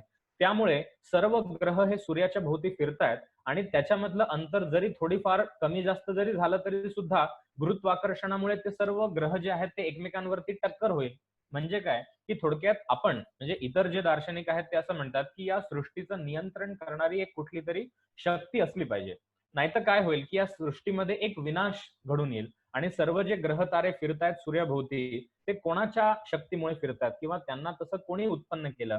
तर त्या संपूर्ण ब्रह्मांडाची रचना करणारा किंवा संपूर्ण ब्रह्मांडाची एक सृष्टी चालवणारा एक शक्तिमान आपण ईश्वर असं मानतो आस्तिक दर्शनांमध्ये. पण ते असं म्हणतात, की आपल्याला कुठल्याही व्यक्तीला एक संपूर्ण सृष्टीचं नियंत्रण करणारं असं आपण मानू शकत नाही. तर या सर्व ज्या गोष्टी सृष्टीमध्ये आहेत, त्या स्वभावामुळे तशा आहेत. म्हणजे काय, की अग्नी उष्ण का बरं आहे? तर असं नाही, की ईश्वराने अग्नीला उष्ण उत्पन्न केलं म्हणून तो उष्ण आहे किंवा जल हे द्रव स्वरूप का बरं आहे? असं नाही, की ईश्वराने त्याला उत्पन्न केलं म्हणून ते तसं आहे. तर याविषयी चार्वाक दर्शनामध्ये त्यांनी स्वभाववाद मानलाय. स्वभाववाद म्हणजे काय, की जी गोष्ट जशी आहे तो तिचा स्वभाव आहे म्हणून तशी आहे आणि ती तशी का बरं आहे, याला काही आपल्याला विशिष्ट कारण देता येणार नाही. असं नाही, की कोणीतरी ईश्वराने ते उत्पन्न केलं आहे म्हणून ते तसं आहे किंवा कोणीतरी शक्तीने त्याचं नियंत्रण केलं आहे म्हणून ते तसं आहे, असं म्हणण्याचं काही कारण नाही. तर ते म्हणतात, की जगामध्ये ज्या काही गोष्टी त्यांचा जो काही स्वभाव आहे, ते स्वभावानुसार त्या गोष्टी तशा आहेत. त्यांना तशा रूपामध्ये कोणी उत्पन्न केलेलं नाही. म्हणून त्यांचा एक जो सिद्धांत आहे तो म्हणजे स्वभाववाद. म्हणजे अग्नी उष्ण का बरं आहे? कारण की तो त्याचा स्वभाव आहे. तो तसाच तो उत्पन्न झालेला आहे. त्याला अजून विशिष्ट काही आपल्याला कारण देता येणार नाही, की असं का बरं आहे? आपण जर म्हणलं, की आपलं जे रक्त आहे ते लालच रंगाचं का बरं असतं? तर याला काही कारण नाही, ते लालच असतं. त्याचा स्वभाव तसा आहे. या व्यतिरिक्त आपल्याला काही कारण दुसरं देता येणार नाही. म्हणजे आपण जर आधुनिक मेडिकल सायन्सच्या दृष्टीने जर विचार केला तर आपण त्याच्यात अजून एक दोन तर्क देऊ शकतो, की आपल्या रक्तामध्ये हिमोग्लोबिन असतं आणि त्याचा रंग लाल असतो, म्हणून आपल्या रक्ताचा रंग लाल असतो वगैरे असं आपण काहीतरी म्हणू शकतो. पण त्याच्यापुढे एक दुसरा प्रश्न असा येतो, की हिमोग्लोबिनच का बरं लाल रंगाचं असतं? मग त्याच्यापुढे आपल्याला फार काही तर्क देता येत नाही. म्हणून ते असं म्हणतात, की ज्या गोष्टी जशा आहेत त्या तशाच स्वभावाच्या आहेत आणि त्या तशा का बरं आहेत याविषयी आपल्याला काही कारण मीमांसा देता येत नाही, कारण की तो तसा स्वभाव आहे. एखाद्या व्यक्तीला 2च डोळे का बरं आहेत याविषयी काही कारण नाहीये. ते तसंच आहे. आपल्याला एकच नाक का बरं आहे? तसंच आहे. आपल्याला 2च कान का बरं आहेत? ते तसंच आहे. म्हणजे काय, की सृष्टीमध्ये ज्या गोष्टी जशा उत्पन्न झाल्या आहेत त्या गोष्टींचा स्वभाव तसा आहे आणि असं मानण्याचं काही कारण नाही, की ईश्वराने हे सगळं उत्पन्न केलंय. ईश्वराने आपल्याला 2 डोळे दिले किंवा ईश्वराने आपल्याला अशा पद्धतीचं शरीर दिलं आणि प्राण्यांचं शरीर त्यापेक्षा वेगळं आहे, असं मानण्याचं काही कारण नाही. तर ते म्हणतात, की सर्व ज्या गोष्टी या जगामध्ये अस्तित्वात आहेत, त्यांचा स्वभाव तसा आहे म्हणून आपल्याला ते मानावं लागतं. तर हा जो एक सिद्धांत आहे, तो म्हणजे स्वभाववाद. तर ते ईश्वराला नियंता मानत नाहीत. ईश्वराला ते सृष्टीचा कर्ता मानत नाहीत. ते असं म्हणतात, की ही 4च तत्व फक्त सृष्टीमध्ये आहेत. पृथ्वी, जल, तेज आणि वायू या 4 तत्वांपासून संपूर्ण सृष्टी उत्पन्न झालेली आहे. तर जसं आपण सुरुवातीचे एक 2-3 सिद्धांत बघितले, की त्यांनी फक्त प्रत्यक्ष प्रमाण मानलेलं आहे. हा त्यांचा अतिशय मूलभूत सिद्धांत झाला. त्यानंतर त्यांनी आत्मा किंवा मन या तत्वांना मानलेलं नाही. त्यांनी फक्त पृथ्वी, जल, तेज, वायू या 4च तत्वांचा स्वीकार केलेला आहे. हा एक सिद्धांत झाला. आणि त्यापैकी अजून एक महत्त्वाचा जो विचार चार्वाक दर्शनामध्ये येतो, की ते नास्तिक आहेत म्हणजे ते वेदांना मानत नाहीत. त्यांचं जे काही तत्वज्ञान आहे ते स्वतंत्रपणे त्यांनी मांडलेलं आहे. म्हणजे जसं आपण आधी बघितलं होतं, की चार्वाकांना नास्तिक शिरोमणी असं म्हटलेलं आहे. म्हणून ते नुसतं त्यांचे सिद्धांत स्वतंत्रपणे मांडतात असं नाही, पण जे काही सिद्धांत वेदांमध्ये आहेत, ते पण म्हणतात, की हे खोटं आहे आणि याच्यामध्ये दोष आहेत. तर याच्यापुढे आपण एक थोडीशी अशी चर्चा करू, की वैदिक साहित्य म्हणजे आपल्याला माहिती आहे, की संस्कृतमधलं जे वैदिक वाङ्मय आहे किंवा जे वेद आहेत, ते अतिशय प्राचीन साहित्य आहे. आणि नुसतं संस्कृत भाषेतलं असं नाही, पण इतर सर्व भाषांमधलं सुद्धा जे एक प्राचीन साहित्य आहे, ते म्हणजे आपलं वैदिक वाङ्मय आहे. आणि इतर जी दर्शनं जी वेदांपासनं प्रभावित झाली, ती सर्व आस्तिक दर्शनं एका बाजूला आहेत. पण चार्वाक म्हणतो, की तुम्ही ज्या ग्रंथाला आधार मानलेला आहे, तुम्ही ज्या वेदांना आधार मानलंय, त्या वेदांमध्येच दोष आहेत. मग तुम्ही त्याला आधार का बरं मानता? तर चार्वाक दर्शनाने किंवा चार्वाक दर्शनाच्या आचार्यांनी वेदांमध्ये 3 प्रकारचे दोष ठळकपणे दिसून येतात, असं त्यांनी प्रतिपादन केलंय. तर नक्की कुठले दोष ते सांगतात, याविषयी थोडंसं आपल्याला मी एक स्लाइड शेअर करतो आणि त्या दृष्टीने आपण एक चर्चा करण्याचा प्रयत्न करू. तर चार्वाक दर्शनानुसार ते असं म्हणतात, की आस्तिक दर्शनांनी ज्या ग्रंथाला प्रमाण मानलं, ज्या वेदांना प्रमाण मानलं, त्या वेदांमध्येच दोष आहेत. आणि जर मुख्य ग्रंथामध्येच दोष असतील, तर मग आस्तिक दर्शनांमध्ये पण दोष आहेत असं आपल्याला मानावं लागतं. तर चार्वाक दर्शनाप्रमाणे वेदांमध्ये 3 प्रकारचे दोष मुख्यतया दिसून येतात. या व्यतिरिक्त इतरही दोष काही आहेत. मुख्य आपण जर विचार केला तर वेदांमध्ये 3 प्रकारचे दोष आहेत असं ते म्हणतात. त्यापैकी जो पहिला दोष आहे तो म्हणजे अनृत दोष. अनृत म्हणजे काय? की ते खोटं आहे. म्हणजे वेदांमध्ये ज्या गोष्टीचं प्रतिपादन केलंय, त्याच्यापैकी बऱ्याचशा गोष्टी ज्या आहेत त्या वास्तविकतेला धरून नाहीयेत. त्या खोट्या आहेत, असं चार्वाक दर्शनाचं म्हणणं आहे. उदाहरणार्थ ते म्हणतात, की वेदांमध्ये वेगवेगळ्या प्रकारच्या यागांचं वर्णन आहे. जसं आपण मीमांसा दर्शनामध्ये विचार केला होता, की ब्राह्मण आणि आरण्यक ही जी 2 प्रकारचे ग्रंथ आहेत, त्याच्यामध्ये अनेक प्रकारचे याग आहेत. जसं अग्निहोत्र याग आहे किंवा दर्श पूर्णमास आहे किंवा ज्योतिष्टोम याग आहे. तसेच अनेक वेगवेगळ्या प्रकारचे याग आहेत. तर चार्वाक असं म्हणतात, की ते सर्व प्रकारचे याग केल्यानंतर त्या यागांचं फळ त्या व्यक्तीला मिळेल याची काय शाश्वती? कारण की बऱ्याचदा असं दिसतं, की व्यक्तीने तो याग केला आहे. व्यक्तीने त्या प्रकारचं कर्म केलंय, पण त्याला फळ मिळत नाहीये. समजा उदाहरणार्थ एखाद्याने पुत्रेष्टी याग केला किंवा पुत्रकामेष्टी याग केला, तर त्याला पुत्र होईलच किंवा त्याला संतती प्राप्ती होईलच असं दिसून येत नाहीये. म्हणजे काय, की याग करूनही त्या व्यक्तीला त्याचं फळ मिळत नाहीये आणि जर अशा गोष्टींचं प्रतिपादन जर वेद करत असतील, तर ते खोटं आहे आणि त्याचं खंडन केलं पाहिजे, असं चार्वाक दर्शन म्हणतं. अजून एक ते उदाहरण सांगतात, की औषधे त्रायस्व एनम असं एक आपल्याला तैत्तिरीय संहितेमध्ये मंत्र दिसून येतो. आता खरं जर बघितलं तर मंत्रांचे संदर्भ ज्या पद्धतीने चार्वाक दर्शनाने दिलेले आहेत आणि त्याचं ज्या पद्धतीने खंडन केलेलं आहे, थोडंसं नंतर याविषयी मी आपल्याला सांगेल, की इतर दार्शनिकांनी की जे वेदांना प्रमाण मानतात त्यांनी सुद्धा या सर्व गोष्टींचं उत्तर दिलेलं आहे. म्हणून चार्वाक दर्शनाचं जे इंटरप्रिटेशन आहे, त्यांचं जे मत आहे, तेच अगदी अंतिम सत्य आहे असं मानण्याचं कारण नाही. पण त्यांनी काय भूमिका सांगितलेली आहे, ते फक्त आपल्याला मी सांगण्याचा प्रयत्न करतो. ते म्हणतात, की एक मंत्र आहे, "ओषधे त्रायस्व एनम."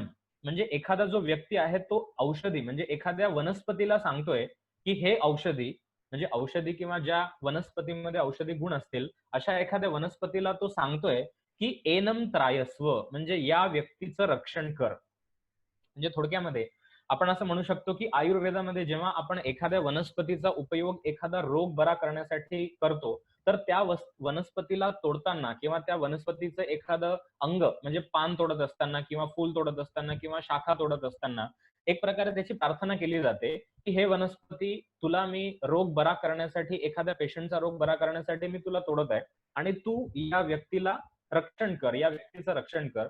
अशा एका भावनेतनं तो मंत्र आपल्याला वेदामध्ये दिसून येतो. पण चार्वाक असं म्हणतात, की तुम्ही एखाद्या औषधीला सांगताय, की एखाद्या व्यक्तीचं रक्षण कर आणि आपण जर बघितलं, की आपण समजा एखाद्या झाडाचं एखादं आपण मूळ घेतलं किंवा आपण त्या झाडाचं फळ घेतलं, त्या झाडापासून आपण फूल घेतलं, ते तर अचेतन आहे, ते तर निर्जीव आहे. म्हणजे काय, की झाडाचं समजा मी एखादं खोड घेतलं किंवा त्याची मी त्वचा घेतली किंवा त्याचं मूळ घेतलं.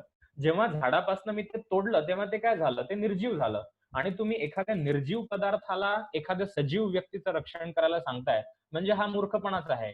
म्हणून ते म्हणतात, की वेदांमध्ये अनेक खोट्या गोष्टी आहेत, की ज्या वास्तविकतेला धरून नाहीयेत. म्हणजे एखाद्या निर्जीव वस्तूशी बोलणे हा एक हास्यास्पद प्रकार आहे आणि तो आपण स्वीकारू शकत नाही. म्हणून ते असं म्हणतात, की वेदांमध्ये हा एक दोष आहे, की ते खोट्या गोष्टी पण सांगतात. आता निर्जीव वस्तूशी बोलणं शक्य आहे का? तर ते म्हणतात, की ते शक्य नाहीये. त्याच्या एक दोष वेदांमध्ये आहे असं ते म्हणतात.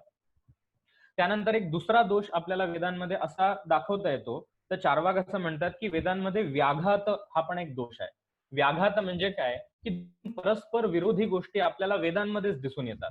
आपण ज्याला इंग्लिशमध्ये असं म्हणू शकतो, की ज्याच्यामध्ये कॉन्ट्राडिक्शन आहे, ज्याच्यामध्ये विरोधाभास आहे. तर वेदांमध्ये आपल्याला जे मंत्र येतात, दिसून येतात, त्याच्यामध्ये आपल्याला विरुद्ध गोष्टींचं प्रतिपादन केलेलं दिसतं. समजा एक ऐतरेय ब्राह्मणामध्ये मंत्र आहे, "उदिते जुहोती." आणि तैत्तिरीय ब्राह्मणामध्ये मंत्र आहे अनुदिते जुहोती. म्हणजे काय, की एक मंत्र असं सांगतोय, की ज्यावेळेस सूर्याचा उदय होतो त्यावेळेस हवन केलं पाहिजे आणि दुसरा मंत्र असं सांगतोय, की ज्यावेळेस सूर्यास्त होतो त्यावेळेस हवन केलं पाहिजे. आता जो व्यक्ती हे वाचेल, त्याच्या मनामध्ये शंका उत्पन्न होईल, की नक्की सूर्यास्ताच्या वेळेला करायचंय, की सूर्योदयाच्या वेळेला करायचंय. म्हणजे काय, की वेदांमध्येच परस्पर विरोधी गोष्टींचं प्रतिपादन केलेलं आहे. म्हणून त्याला व्याघात दोष असं म्हणतात. ज्याला आपण म्हणू शकतो की कॉन्ट्राडिक्शन आहे, त्याच्यामध्ये विरोधाभास आहे. असं अजून एक आपल्याला उदाहरण देता येईल, की तैत्तिरीय संहितेमध्ये एक असा मंत्र आहे, "एक एव रुद्रः न द्वितीयो अवस्थे." म्हणजे रुद्र या देवतेच्या अनुषंगाने त्यांनी वर्णन केलंय, की रुद्र किती आहेत? एक एव. फक्त एकच रुद्र आहे आणि न द्वितीयः अवतस्थे आणि दुसरा रुद्र नाही. म्हणजे रुद्र देवता किती आहेत? तर ते म्हणतात, की फक्त एकच आहे. पण तैत्तिरीय संहितेतला एक दुसरा जो मंत्र आहे त्याच्यामध्ये काय त्यांनी सांगितलं? सहस्राणि सहस्रशो ये रुद्रा अधिभूम्या. म्हणजे रुद्र किती आहेत? सहस्राणि, हजार, सहस्रशः, हजारो रुद्र आहेत. म्हणजे काय की एका मंत्रामध्ये ते म्हणतात की रुद्र फक्त एकच आहे, दुसरा नाही. आणि दुसऱ्या मंत्रामध्ये ते असं म्हणतात, की हजारो रुद्र आहेत. आता याच्यातलं नक्की आपण प्रमाण कशाला मानायचं? म्हणजे एकच रुद्र आहेत की हजारो रुद्र आहेत याच्यापैकी आपण नक्की कशाचा स्वीकार करायचा? आणि ते म्हणतात, की हे आम्ही आमच्या मनात सांगतोय. या सर्व गोष्टी वेदांमधल्याच आहेत. या वेदांमधलेच मंत्र आहेत. पण त्याच्यामध्ये परस्पर विरोध आपल्याला दिसून येतो आणि जर परस्पर विरोध असेल तर याच्यापैकी आपण कुठलंच स्वीकार करू शकत नाही कारण की दोघांमध्ये विरोधाभास आहे. त्याच्यामुळे ते असं म्हणतात, की वेदांमध्ये हा एक दुसरा दोष आपल्याला प्रकर्षाने दिसतो, की त्याच्यामध्ये विरोधाभास आहे.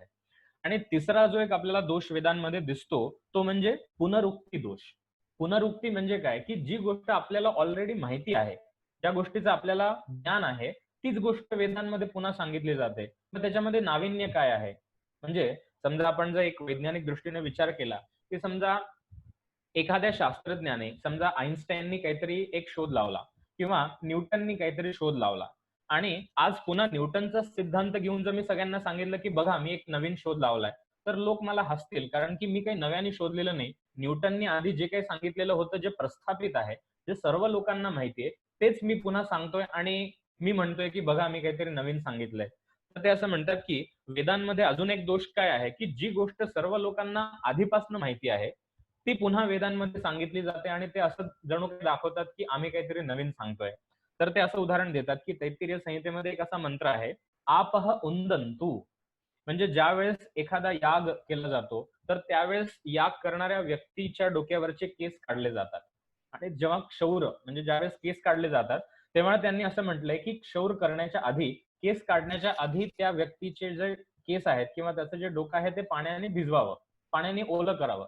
आता ते म्हणतात, की हे वेदांना सांगण्याची काय गरज आहे? हे सर्वसामान्यपणे सर्वांनाच माहिती आहे. आपण जेव्हा केस कापायला जातो, तेव्हा आपले पण केस पाण्याने ओले केले जातात. पण असं काही म्हणण्याची गरज नाही, की ते वेदांमध्ये नव्याने काहीतरी प्रतिपादन केलंय. म्हणून पुनरुक्ती म्हणजे काय, की जी गोष्ट सर्वांना माहिती आहे, तिचं पुन्हा वेदांमध्ये प्रतिपादन करण्याची काही आवश्यकता नव्हती. तर हे काय झालं, एक पुनरुक्ती झाली, एक रिपिटिशन झालं आणि त्याद्वारे आपल्याला कुठलंही नवीन ज्ञान प्राप्त होत नाहीये. म्हणून चार्वाक असं म्हणतात, की हा पण एक वेदांमध्ये दोष आहे. याचं एक अजून उदाहरण ते देतात, की पृथिव्याः ओषधयः, ओषधीभ्यो अन्नम, अन्नात् पुरुषः. असं तैत्तिरीय उपनिषदामध्ये आपल्याला दिसून येतं. तर ते काय म्हणतात, की पृथ्वीपासनं औषधी उत्पन्न झाल्या, म्हणजे वनस्पती उत्पन्न झाल्या. औषधींपासनं किंवा वनस्पतींपासनं अन्न उत्पन्न झालं आणि अन्नापासनं आपलं जे शरीर आहे, म्हणजे पुरुष, आपलं जे शरीर आहे ते त्याचं पोषण होतं किंवा ते वाढतं.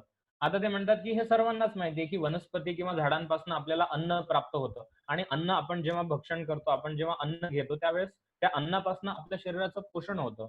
म्हणजे काय, की जी गोष्ट सर्वांना माहिती आहे, तिचं पुन्हा वेदामध्ये प्रतिपादन करण्याची काय आवश्यकता? तर ही एक प्रकारची पुनरुक्ती आहे. हे एक प्रकारचं रिपिटिशन आहे. म्हणून ते असं म्हणतात, की या सर्व गोष्टी ज्या वेदांमध्ये सांगितलेल्या आहेत, त्या स्वीकारार्ह नाहीयेत. आणि असं काही नाही, की वेदांमधनं आपल्याला एखादं विशेष ज्ञान प्राप्त होतंय. तर वेदांमध्ये अनृत दोष म्हणजे ते खोटे गोष्टी पण सांगतात. त्याच्यामध्ये व्याघात दोष म्हणजे त्याच्यामध्ये विरोधाभास पण आहे. आणि ज्या गोष्टी सर्व लोकांना माहिती आहेत, त्याचं पुन्हा एक रिपिटिशन वेदांमध्ये होतंय. त्याच्यामुळे ते असं म्हणतात, की वेदांचं जे ज्ञान आहे, त्याला प्रमाण मानण्याचं काहीही आवश्यकता नाहीये. त्यामुळे वेदांना प्रमाण मानणारे जी आस्तिक दर्शन आहेत, त्यांचं पण ते खंडन करतात. अजून ते असं म्हणतात, की वेदांना जे प्रमाण मानतात, त्यांच्यामध्ये तरी एकवाक्यता कुठे आहे? म्हणजे थोडक्यात आपण जर मीमांसा दर्शनाचा विचार घेतला, तर ते कर्मकांडाला प्रधान मानतात. आपण जर वेदांत दर्शनाचा विचार घेतला, तर ते ज्ञानकांडाला प्रधान मानतात. म्हणजे वेदांना प्रमाण मानणाऱ्या लोकांमध्ये सुद्धा विरोध आहे. तर जे कर्मकांडालाच प्रधान मानतात, जे ज्ञानकांडालाच प्रधान मानतात आणि ते पण एकमेकांचं खंडन करतात. म्हणजे वेदांना प्रमाण मानणारे जे लोकं आहेत, त्यांच्यामध्ये पण एकवाक्यता नाहीये. जे न्याय आहेत ते वेदांताचं खंडन करतात. वेदांत मीमांसा खंडन करतो. मीमांसा सांख्यांचं खंडन करते. सांख्य वेदांताचं खंडन करतो. म्हणजे आस्तिक दर्शनांमध्ये सुद्धा ते एकमेकांचं खंडनच करतात.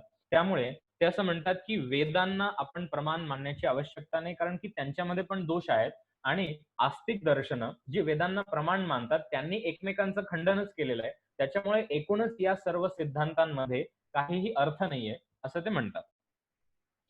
आता हा एक मुख्य विषय जे चार्वाक दर्शनामध्ये चर्चिले गेले, ते आपण बघितले, की ते फक्त प्रत्यक्षालाच प्रमाण मानतात. हा एक विषय झाला. इतर प्रमाणांना ते मानत नाहीत. दुसरा विषय आपण बघितला, की ते फक्त 4 तत्वांना मानतात. पृथ्वी, जल, तेज, वायू. त्या व्यतिरिक्त मन किंवा आत्मा या गोष्टींना ते मानत नाहीत. आणि तिसरा विषय आपण बघितला, की वेदांमध्ये कसे दोष आहेत, हे त्यांनी दाखवले. आता याच्याच अनुषंगाने काही जे श्लोक आहेत, त्याविषयी मी थोडीशी आपल्या बरोबर चर्चा करेल. म्हणजे त्या श्लोकांच्या अनुषंगाने त्यांची एक विचारसरणी अजून आपल्या समोर येईल आणि ती एक चर्चा केल्यानंतर हा एक आपला विषय आजचा पूर्ण होईल. तर काही एक श्लोक आपल्या समोर आहेत. तर ते असं म्हणतात, की वेदांच्या अनुषंगाने ज्या पण क्रिया केल्या जातात, जे पण काही कर्मकांड केलं जातं, ते सगळं निष्फळ आहे. त्याला काहीही अर्थ नाही आहे. तर अर्थात हे सगळे जरी संस्कृतमध्ये असले तरी सुद्धा ते अतिशय समजायला सोपे आहेत. आणि मुद्दामहून मी इथे संस्कृत श्लोक आपल्या समोर दिलेत, कारण की आपल्या पण लक्षात येईल, की संस्कृत भाषा ही अगदी कठीण नाहीये. ज्यांना मराठी येतं, ज्यांना हिंदी येतं, ज्यांना कुठलीही भारतीय भाषा येते, त्यांना संस्कृत समजणं हे अतिशय सोपं आहे. म्हणून मुद्दामहून आजच्या शेवटच्या सत्रामध्ये संस्कृतचे श्लोक आपल्यासमोर मी प्रस्तुत करण्याचा प्रयत्न केलाय. आपण जरी वाचलं तरी सुद्धा आपल्याला लक्षात येईल आणि हे श्लोक वाचल्यानंतर चार्वाक दर्शनाचा एक सारांश रूपाने आपल्याला काय तत्वज्ञान आहे ते आपल्या लक्षात येईल. ते असं म्हणतात, अग्निहोत्रम त्रयो वेदाः त्रिदंडम भस्म गुंठनम बुद्धी पौरुष हीनानाम जीविका इति बृहस्पतीः. म्हणजे जे बृहस्पती आचार्य आहेत, जे चार्वाक दर्शनाचे प्रवर्तक आहेत, ते काय म्हणतात, की जे लोक अग्निहोत्र करतात किंवा जे लोक 3 वेदांचं पालन करतात, की जे लोक 3 वेदांचं पठण करतात, त्रयो वेदाः त्रिदंडम म्हणजे जे दंड धारण करतात. जसं आपल्या परंपरेमध्ये सुरुवातीला अशी एक प्रथा होती, की जो ब्रह्मचारी आहे, तो पण दंड धारण करायचा, संन्यासी पण दंड धारण करायचा आणि वानप्रस्थी पण दंड धारण करायचा. म्हणजे वैदिक परंपरेचं अनुसरण करणारे, जी आश्रमीय पद्धत होती त्याचं अनुसरण करणारे जे लोक आहेत, ते दंड धारण करतात. म्हणून ते म्हणतात, की जे अग्निहोत्र करतात, जे 3 वेदांना मानतात आणि जे दंड धारण करतात आणि भस्म लावतात आपल्या कपाळावरती. तर अशा पद्धतीचं आचरण करणारे जे लोक आहेत, ते कसे आहेत? बुद्धी पौरुषहीन, ज्यांच्यामध्ये बुद्धी पण नाहीये आणि ज्यांच्यामध्ये पौरुष म्हणजे ज्यांच्यामध्ये शारीरिक सामर्थ्य पण नाहीये. म्हणून फक्त कुठल्यातरी मार्गाने पैसा कमवण्यासाठी ते काय करतात, की आपल्या कपाळावरती भस्म लावतात, वेद पाठ करतात आणि दाखवतात, की आपल्याला खूप ज्ञान आहे आणि कुठलीतरी पूजा दुसऱ्यांकडनं करून घेतात आणि त्यांच्याकडनं धन घेतात, त्यांच्याकडनं पैसे घेतात, असं बृहस्पती म्हणतो. बुद्धी पौरुषहीनानां जीविका. जीविका म्हणजे आपण ज्या मार्गाने पैसे कमवतो, ज्या मार्गाने आपण धन प्राप्त करतो, त्याला आपण जीविका असं म्हणतो. म्हणजे थोडक्यात उदरनिर्वाहाचं साधन.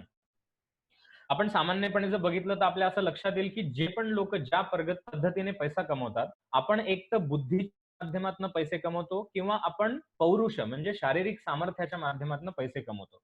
म्हणजे कुठलंही प्रोफेशन जर आपण घेतलं, तर त्यामध्ये आपल्याला या 2च गोष्टी दिसून येतात, की एक तर व्यक्तीला शरीराने मेहनत करावी लागते, तेव्हा त्याला पैसा मिळतो किंवा त्या व्यक्तीची बुद्धी शार्प असली पाहिजे, त्या व्यक्तीला ज्ञान असलं पाहिजे, तर ज्ञानाच्या माध्यमातून त्या व्यक्तीला पैसे मिळू शकतात. म्हणजे जे पण उदरनिर्वाहाची जी साधनं आहेत, आजकाल सुद्धा आपण सर्व जर बघितली, तर त्यामध्ये आपल्याला असं दिसून येतं, की एक तर बुद्धीच्या द्वारे आपल्याला पैसा मिळतो किंवा शारीरिक कष्ट करावे लागतात, त्याद्वारे आपल्याला पैसा मिळतो. पण ते म्हणतात, की ज्यांना बुद्धी पण नाहीये आणि ज्यांना शारीरिक श्रम पण करण्याची इच्छा नाहीये, ते काय करतात, की ते वेद पाठ करतात आणि दुसऱ्यांना ते फसवण्याचं काम करतात. फक्त पैसे मिळवण्यासाठी ते अग्निहोत्र करतात किंवा भस्म लावतात आणि दुसऱ्यांना असं सांगतात, की आम्हाला खूप ज्ञान आहे आणि काहीतरी वैदिक मंत्रांचं पठण करून ते दुसऱ्यांकडनं धन लुबाडण्याचं काम करतात. त्याच्यामुळे बृहस्पती जे चार्वाक दर्शनाचे मुख्य प्रवर्तक आहेत, त्यांच्या मताचा इथे उल्लेख केलेला आहे, की ज्यांना बुद्धी पण नाहीये आणि ज्यांना शारीरिक श्रम पण करायचे नाहीयेत, असे लोक वेद पाठ करतात, असे लोक पूजा पाठ करतात आणि त्याद्वारे ते पैसा मिळवण्याचा उपक्रम करतात, असं ते म्हणतात. त्यानंतर जे पण आपण काही कर्मकांड करतो, त्याच्यामध्ये एक श्राद्ध कर्म पण येतं, की ज्यावेळेस आपल्या घरामध्ये कोणी मृत पावतं, त्यानंतर आपण 1 वर्षाने किंवा प्रत्येक वर्षी एक वार्षिक श्राद्ध आपण करतो. तर ते म्हणतात, की हा जो श्राद्ध आपण जे करतो, ते पण चुकीचं आहे. त्याच्यामध्ये पण एक व्यर्थता आहे. का बरं आहे? तर ते म्हणतात, की "गच्छताम् इह जंतूनां व्यर्थं पाथेय कल्पनम गेहस्थ कृत श्राद्धेन पथि तृप्तिरवारिता." ते म्हणतात, की समजा तुम्हाला असं वाटत असेल, की श्राद्ध केल्यानंतर आपले जे वाडवडील होऊन गेले, आपले जे पूर्वज होऊन गेले, त्यांना आपण एक प्रकारे तृप्त करतोय, आपण त्यांना अन्न देतोय, असं जर तुम्हाला वाटत असेल, तर ते म्हणतात, की मग तुम्ही असं का नाही करत, की तुमच्या घरातनं समजा एखादी व्यक्ती कोणीतरी पाहुणे जात आहेत. एखादी व्यक्ती गावाला जात असताना आपण त्याला डबा बांधून देतो. आपण त्याला काहीतरी सोबत शिदोरी देतो, की तुम्हाला रस्त्यामध्ये, ट्रेनमध्ये प्रवास करताना तुम्हाला काहीतरी सोबत खाताना असलं पाहिजे. म्हणून आपण त्या व्यक्तीला सोबत बांधून देतो. मग तुम्ही असं का नाही करत, की एखाद्या व्यक्ती जात असेल तिला जाऊ द्यावं. आपण घरात जसं श्राद्ध करतो तसं घरात स्वयंपाक शिजवावा आणि ऑटोमॅटिक त्या व्यक्तीला ते अन्न पोहोचलं जाईल. मग ते असं म्हणतात, की जी व्यक्ती आधीच मृत पावली आहे, ज्याचं आधीच मरण झालेलं आहे, अशा पितरांपर्यंत जर तुमचं अन्न पोहोचत असेल, तर जी व्यक्ती प्रवासाला गेलेली आहे, त्या व्यक्तीपर्यंत तुमचं अन्न का नाही पोहोचणार? म्हणून ते म्हणतात, "गच्छताम् इह जंतूनाम." जंतू म्हणजे जी पण व्यक्ती आहे. संस्कृतमध्ये जंतू या शब्दाचा अर्थ आहे कोणी पण जीव, कोणी पण व्यक्ती. ते म्हणतात, की गच्छताम म्हणजे घरातनं जाणाऱ्या, जे प्रवासाला निघतायत, अशा लोकांना सुद्धा व्यर्थम पाथेय कल्पनम. पाथेय म्हणजे त्याच्यासोबत आपण जी काही शिदोरी देतो, ती व्यर्थ म्हणजे ती देण्याचे काही कारण नाही. ती त्या व्यक्तीबरोबर देण्याची काही आवश्यकता नाही. कारण की गेहस्थ कृत श्राद्धेनं म्हणजे घरच्या घरी आपण जे अन्न शिजवलं, तर ते आपोआप त्या व्यक्तीपर्यंत पोहोचू शकतं आणि प्रवास करत असताना ऑटोमॅटिकली ती व्यक्ती तृप्त होऊ शकते. त्या व्यक्तीचं समाधान होऊ शकतं. तर ते म्हणतात, की जर आपल्या पितरांचं समाधान होत असेल, की जे ऑलरेडी मृत झालेले आहेत, तर जी व्यक्ती प्रवासाला चालली आहे किंवा जी व्यक्ती प्रवासामध्ये आहे, तर घरी स्वयंपाक करून आपण श्राद्ध केल्याने त्या व्यक्तीची तृप्ती का होणार नाही? त्यामुळे त्या व्यक्तीबरोबर शिदोरी देण्याची काही आवश्यकता नाहीये असं ते म्हणतात. अजून एका श्लोकामध्ये ते म्हणतात की स्वर्गास्थिता यदा तृप्तिम गच्छेयुस्तत्र दानतः प्रासादस्य उपरी स्थितान प्रासादस्य उपरी स्थानाम अत्र कस्मान न दीयते. म्हणजे श्राद्धाच्या अनुषंगानेच ते असं म्हणतात की ज्यावेळेस आपण पितर तृप्त होण्यासाठी किंवा आपले पूर्वज तृप्त होण्यासाठी आपण काही दानधर्म करतो की त्यांना शांती मिळावी, तर ते म्हणतात की जर स्वर्गामध्ये राहणाऱ्या पितरांचा किंवा आपल्या पूर्वजांची दान दिल्याने तृप्ती होत असेल, तर नुसतं आपण इथे काहीतरी दिलं किंवा इथे आपण अन्नदान केलं किंवा धनदान केलं, तर वरच्या मजल्यावरती एखाद्या व्यक्तीला ते का मिळू शकत नाही? प्रासादस्य उपरी म्हणजे आपल्याच घरात वरच्या मजल्यावर जी व्यक्ती राहतेय त्या व्यक्तीला आपण इथूनच दान कसं काय देऊ शकत नाही? म्हणजे जर ते गेलं पाहिजे. म्हणजे स्वर्गात राहणाऱ्या पूर्वजांपर्यंत जर आपलं दान पोचत असेल, स्वर्गात राहणाऱ्या पूर्वजांपर्यंत जर आपण जे अन्नदान करतोय किंवा जे श्राद्ध वगैरे क्रिया करतोय, जर त्या पूर्वजांपर्यंत स्वर्गापर्यंत आपली गोष्ट पोचत असेल, तर निश्चितपणे वरच्या मजल्यावर राहणाऱ्या व्यक्तीपर्यंत पण ती गोष्ट गेली पाहिजे. पण तसं काही आपल्याला दिसून येत नाही. मग ते म्हणतात की जर वरच्या मजल्यावर आपलं पोहोचू शकत नाही, तर स्वर्गापर्यंत जाण्याची गोष्ट तर लांबचीच राहिली. म्हणून ते म्हणतात की या सर्व प्रकारचं जे कर्मकांड आहे ते व्यर्थ आहे. ते आपण नाही केलं पाहिजे. कारण की या सर्व कर्मकांडाचा उदय हा फक्त लोकांनी आपल्याला फसवण्यासाठी केलेला आहे, असं त्यांचं म्हणणं आहे. त्यानंतर पुढचा जो श्लोक आहे तो अतिशय प्रसिद्ध, सर्वांना माहिती आहे. यावत जीवेत सुखम जीवेत. ते म्हणतात की जोपर्यंत आपण जगतो तोपर्यंत सुखाने जगलं पाहिजे. आपण आपल्या सुखाचा विचार केला पाहिजे. ऋणम कृत्वा घृतम पिबेत. आणि जर सुख मिळवण्यासाठी आपल्याकडे पुरेसे पैसे नसतील, तर आपण कर्ज घेतलं पाहिजे. ऋणम कृत्वा. कारण की आपण आपलं आयुष्य सुखाने जगणं हाच एक पुरुषार्थ आहे. हाच एक महत्वाची गोष्ट आपल्या आयुष्यामध्ये आहे. त्यामुळे जर माझ्याकडे पुरेसे पैसे नसतील, तर मी कर्ज घ्यावं. आणि कर्ज घेऊन सुद्धा घृतम पिबेत. मी दूध तूप चांगलं खाल्लं पाहिजे आणि चांगल्या पद्धतीने सर्व गोष्टींचा उपभोग घेतला पाहिजे. कारण की हेच आयुष्य आपलं खरं आहे आणि हेच आयुष्य जर आपलं दुःखात गेलं, तर मग आपल्याला दुसरं काय राहिलं? कारण की एकदा मृत्यू झाला की नंतर काही असणार नाहीये. त्याच्यामुळे ते म्हणतात की जोपर्यंत आपलं आयुष्य आहे तोपर्यंत आपण सुखाने कसं ते जाईल याविषयी आपण विचार केला पाहिजे. आणि एक वेळ भले आपल्याकडे पैसे नसतील, तर आपण कर्ज काढावं आणि आपण घृतम पिबेत म्हणजे दूध तूप चांगलं खाल्लं पाहिजे. कारण की भस्मीभूतस्य देहस्य पुनरागमनम कुतः. आपण काय विचार करतो की आपण जर दुसऱ्याकडनं कर्ज घेतलं आणि आपण जर ते कर्ज फेडू शकलो नाही, तर आपल्याला पाप लागेल आणि पुढच्या जन्मात आपल्याला त्या पापाचं फळ उपभोगावं लागेल असा आपण विचार करतो. पण ते म्हणतात की एकदा मेल्यानंतर कुठला पुढचा जन्म आणि कुठलं काय? तर भस्मीभूतस्य देहस्य. एकदा आपलं शरीर भस्म झालं की त्याच्यानंतर पुनरागमनम कुतः. त्यानंतर आपलं काही पुन्हा येणं होणार नाही. म्हणजे जरी आपण आपलं कर्ज फेडलं नाही तरी सुद्धा काय फरक पडतो? जरी आपण कर्ज फेडू नाही शकलो तरी काय फरक पडतो? आपण आपलं आयुष्य सुखाने उपभोगणं हे जास्त महत्वाचं आहे. आणि एकदा का शरीर नष्ट झालं, एकदा का शरीर भस्म झालं, तर त्यानंतर कोणी पुन्हा येणार नाही, पुनर्जन्म होणार नाही. त्याच्यामुळे ते म्हणतात की आपण फक्त सुखाने आपल्या आयुष्य कसं काय घालवू शकतो याचा विचार केला पाहिजे. आणि जो शेवटचा श्लोक आहे ते म्हणतात की यदि गच्छेत परम लोकम देहाद एष विनिर्गतः कस्मात भूयो न च आयाती बंधुस्नेह समाकुलः. जर तुम्ही असं म्हणत असाल की नुसतं शरीर नष्ट झालं म्हणजे आत्मा नष्ट झाला असं नाही. कारण की आपण असं मानतो की परलोकामध्ये म्हणजे स्वर्गात तो जातो किंवा त्याला पुन्हा जन्म मिळतो. पण चार्वाक असं म्हणतात की जर तुम्ही असं मानत असाल की फक्त देह म्हणजे आत्मा नाहीये, म्हणजे फक्त देह एवढंच अस्तित्व नाहीये आणि देहा व्यतिरिक्त पण अस्तित्व आहे आणि मृत्यू झाल्यानंतर एखादा जीव स्वर्गलोकी जातो असं जर तुम्ही मानत असाल आणि खरोखरच जर त्याचं अस्तित्व मृत्यूनंतर सुद्धा राहत असेल, तर मग असं का होत नाही की जेव्हा त्या व्यक्ती मृत पावते, ज्या व्यक्तीचा मृत्यू होतो, त्याचे घरचे बरेच दिवस शोक करत असतात, बरेच दिवस ते रडत असतात, त्यांना खूप दुःख होत असतं. म्हणजे काय की मृत्यूनंतर जर खरंच त्या जीवाचं अस्तित्व राहत असेल, तर आपल्या बंधू बांधवांचं दुःख बघून त्यांना भेटायला तो जीव पुन्हा का बरं येत नाही? जर त्याचेच ते नातेवाईक आहेत आणि ते रडत आहेत, ते जर शोक करत आहेत, तर त्याला पुन्हा भेटायला तो आत्मा आला पाहिजे. जर त्याचं देहानंतर सुद्धा अस्तित्व आहे, तर तो आत्मा त्यांना भेटायला पुन्हा का बरं येत नाही? म्हणून ते असं म्हणतात की यदि गच्छेत, यदि जर आपण असं मानलं, जर आपण असं अज्युम केलं, आपण असं जर गृहीत धरलं की परम लोकम देहाद एष विनिर्गतः, म्हणजे या देहापासून कुठला तरी आत्मा दुसऱ्या एका लोकामध्ये जातो, तर कस्मात भूयो न च आयाती बंधुस्नेह समाकुलः. आपल्या बंधू बांधवांना किंवा आपल्या परिवारातल्या लोकांना पुन्हा भेटायला तो जीव पुन्हा का बरं येत नाही? म्हणून ते असं म्हणतात, की जर खरोखरच आत्मा असला असता, तर निश्चितपणे सर्वांना भेटण्यासाठी तो पुन्हा आला असता. पण आजपर्यंत असं कोणी बघितलेलं नाही, की ज्या व्यक्तीचा मृत्यू झालाय ती व्यक्ती पुन्हा कोणाला तरी भेटायला आलेली आहे. कारण ते म्हणतात, की एकदा शरीर नष्ट झालं, की आपलं अस्तित्व राहत नाही आणि शरीर हेच आपलं अस्तित्व असल्यामुळे आपल्याला असं म्हणावं लागतं, की पुनर्जन्म नसतो, आत्मा नसतो आणि इतर पण जी तत्व आपण मानतो आस्तिक दर्शनामध्ये, त्या कुठल्याही तत्वांचं अस्तित्व जर ते तत्व आपल्याला आपल्या इंद्रियांच्या माध्यमातून दिसत नसतील, आपल्याला जर त्यांचा अनुभव येत नसेल, तर ते मानण्याचं काहीही कारण नाही, असं चार्वाक दर्शनामध्ये मानतात. म्हणून ते म्हणतात, की फक्त प्रत्यक्ष हे एकमेव प्रमाण आहे आणि इतर कुठल्याही गोष्टींना मानण्याची आवश्यकता नाही. तर आपण एक थोडक्यामध्ये चार्वाक दर्शनाचा जो एक सिद्धांत आहे, तो आपण जाणून घेण्याचा प्रयत्न केला.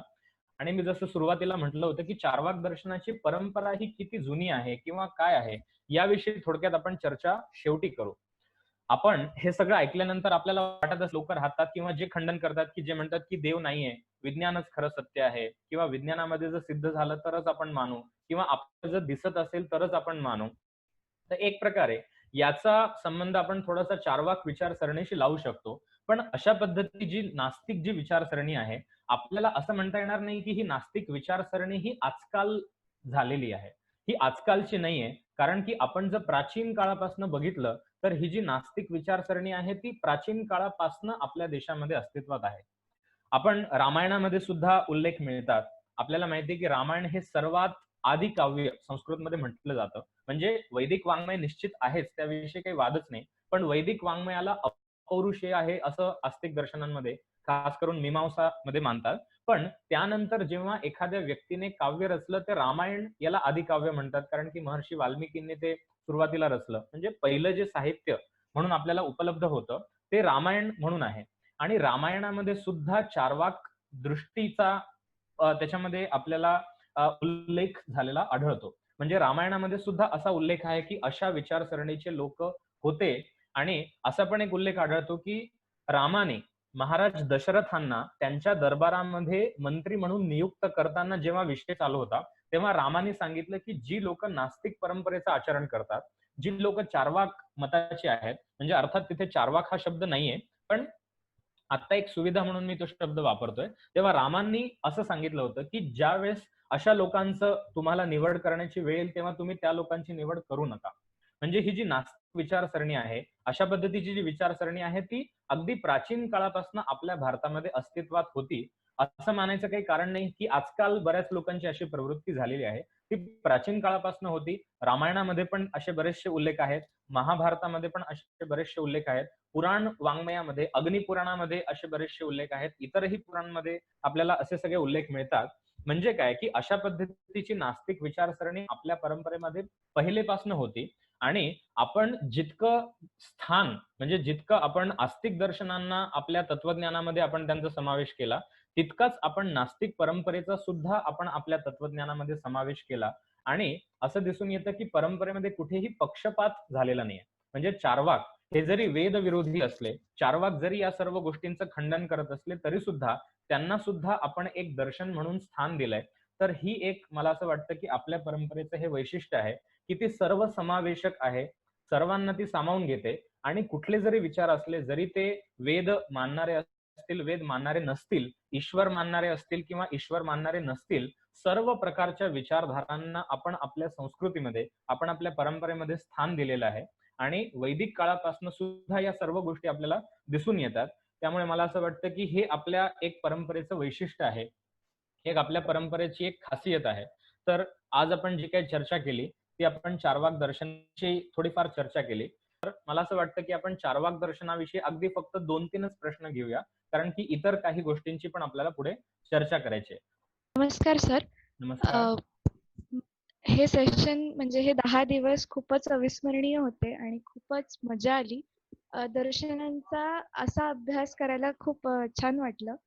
पण मला एक असा प्रश्न आहे, की आजही सोसायटीमध्ये असे लोकं आहेत, की त्यांना नेमकं माहिती नसतं, की ते आस्तिक आहेत की नास्तिक आहेत. तर मग अशा प्रकारे दर्शनांचा अभ्यास करणं हं. किंवा आस्तिक काय, नास्तिक काय हे त्यांच्यासाठी उपयोगी ठरेल का किंवा आवश्यक आहे का? निश्चितच मला असं वाटतं की उपयोगी ठरेल, कारण की दर्शनांचा अभ्यास केल्याने काय होतं की म्हणजे मला स्वतःला असं वाटतं की आपण जसं पहिल्या लेक्चरमध्ये पण मी सांगितलं होतं की आपण काय असतं की आपण कायम एकांगी विचार करत असतो आणि इतर पण काही विचार असू शकतात याविषयी आपण कधी कल्पना केलेली नसते. तर दर्शनांचा अभ्यास केल्यानंतर निश्चितपणे आपली जी दृष्टी आहे ती एक विस्तृत होते आणि आपण वेगवेगळ्या अँगलने विचार करायला शिकतो. आपण तर्क करायला शिकतो. आपल्याला वाटतं की हां, हे पण बरोबर असू शकतं. आणि एक प्रकारे आपली बुद्धी विकसित होते. तर निश्चितपणे दर्शनांचा अभ्यास केल्याने आपल्याला फायदाच होतो. फक्त कसं आहे, की जसं तुम्ही सांगितलं, की सर्वसामान्य लोकं हे गोंधळलेल्या अवस्थेत असतात, ते तर खरंच आहे. आणि लोकं जरी म्हणत असले, की मी आस्तिक आहे, मी देवाला मानतो, तरी सुद्धा नक्की ते देवाच्या कुठल्या स्वरूपाला मानत असतात आणि ते मानतात म्हणजे नक्की काय? याविषयी त्यांच्या मनात एक क्लॅरिटी आहे का? हा पण एक एक प्रश्नच असतो. त्याच्यामुळे हां, खरंय. प्रत्येक व्यक्तीला जोपर्यंत स्वतःला स्पष्ट क्लिअरली माहिती नसतं, की माझा विचार खरोखरच हा विचार खरा आहे का? आणि मी काय मानतो आणि मी कशाला मानतो आणि मी का बरं मानतोय? तर या दर्शनांच्या अभ्यासामुळे आपली जिज्ञासा निश्चितच जागृत व्हायला मदत होते आणि याच्यात निश्चित असं नाहीये आपल्या परंपरेमध्ये, की आपण सगळ्या गोष्टी अंधपणे स्वीकारल्या पाहिजेत.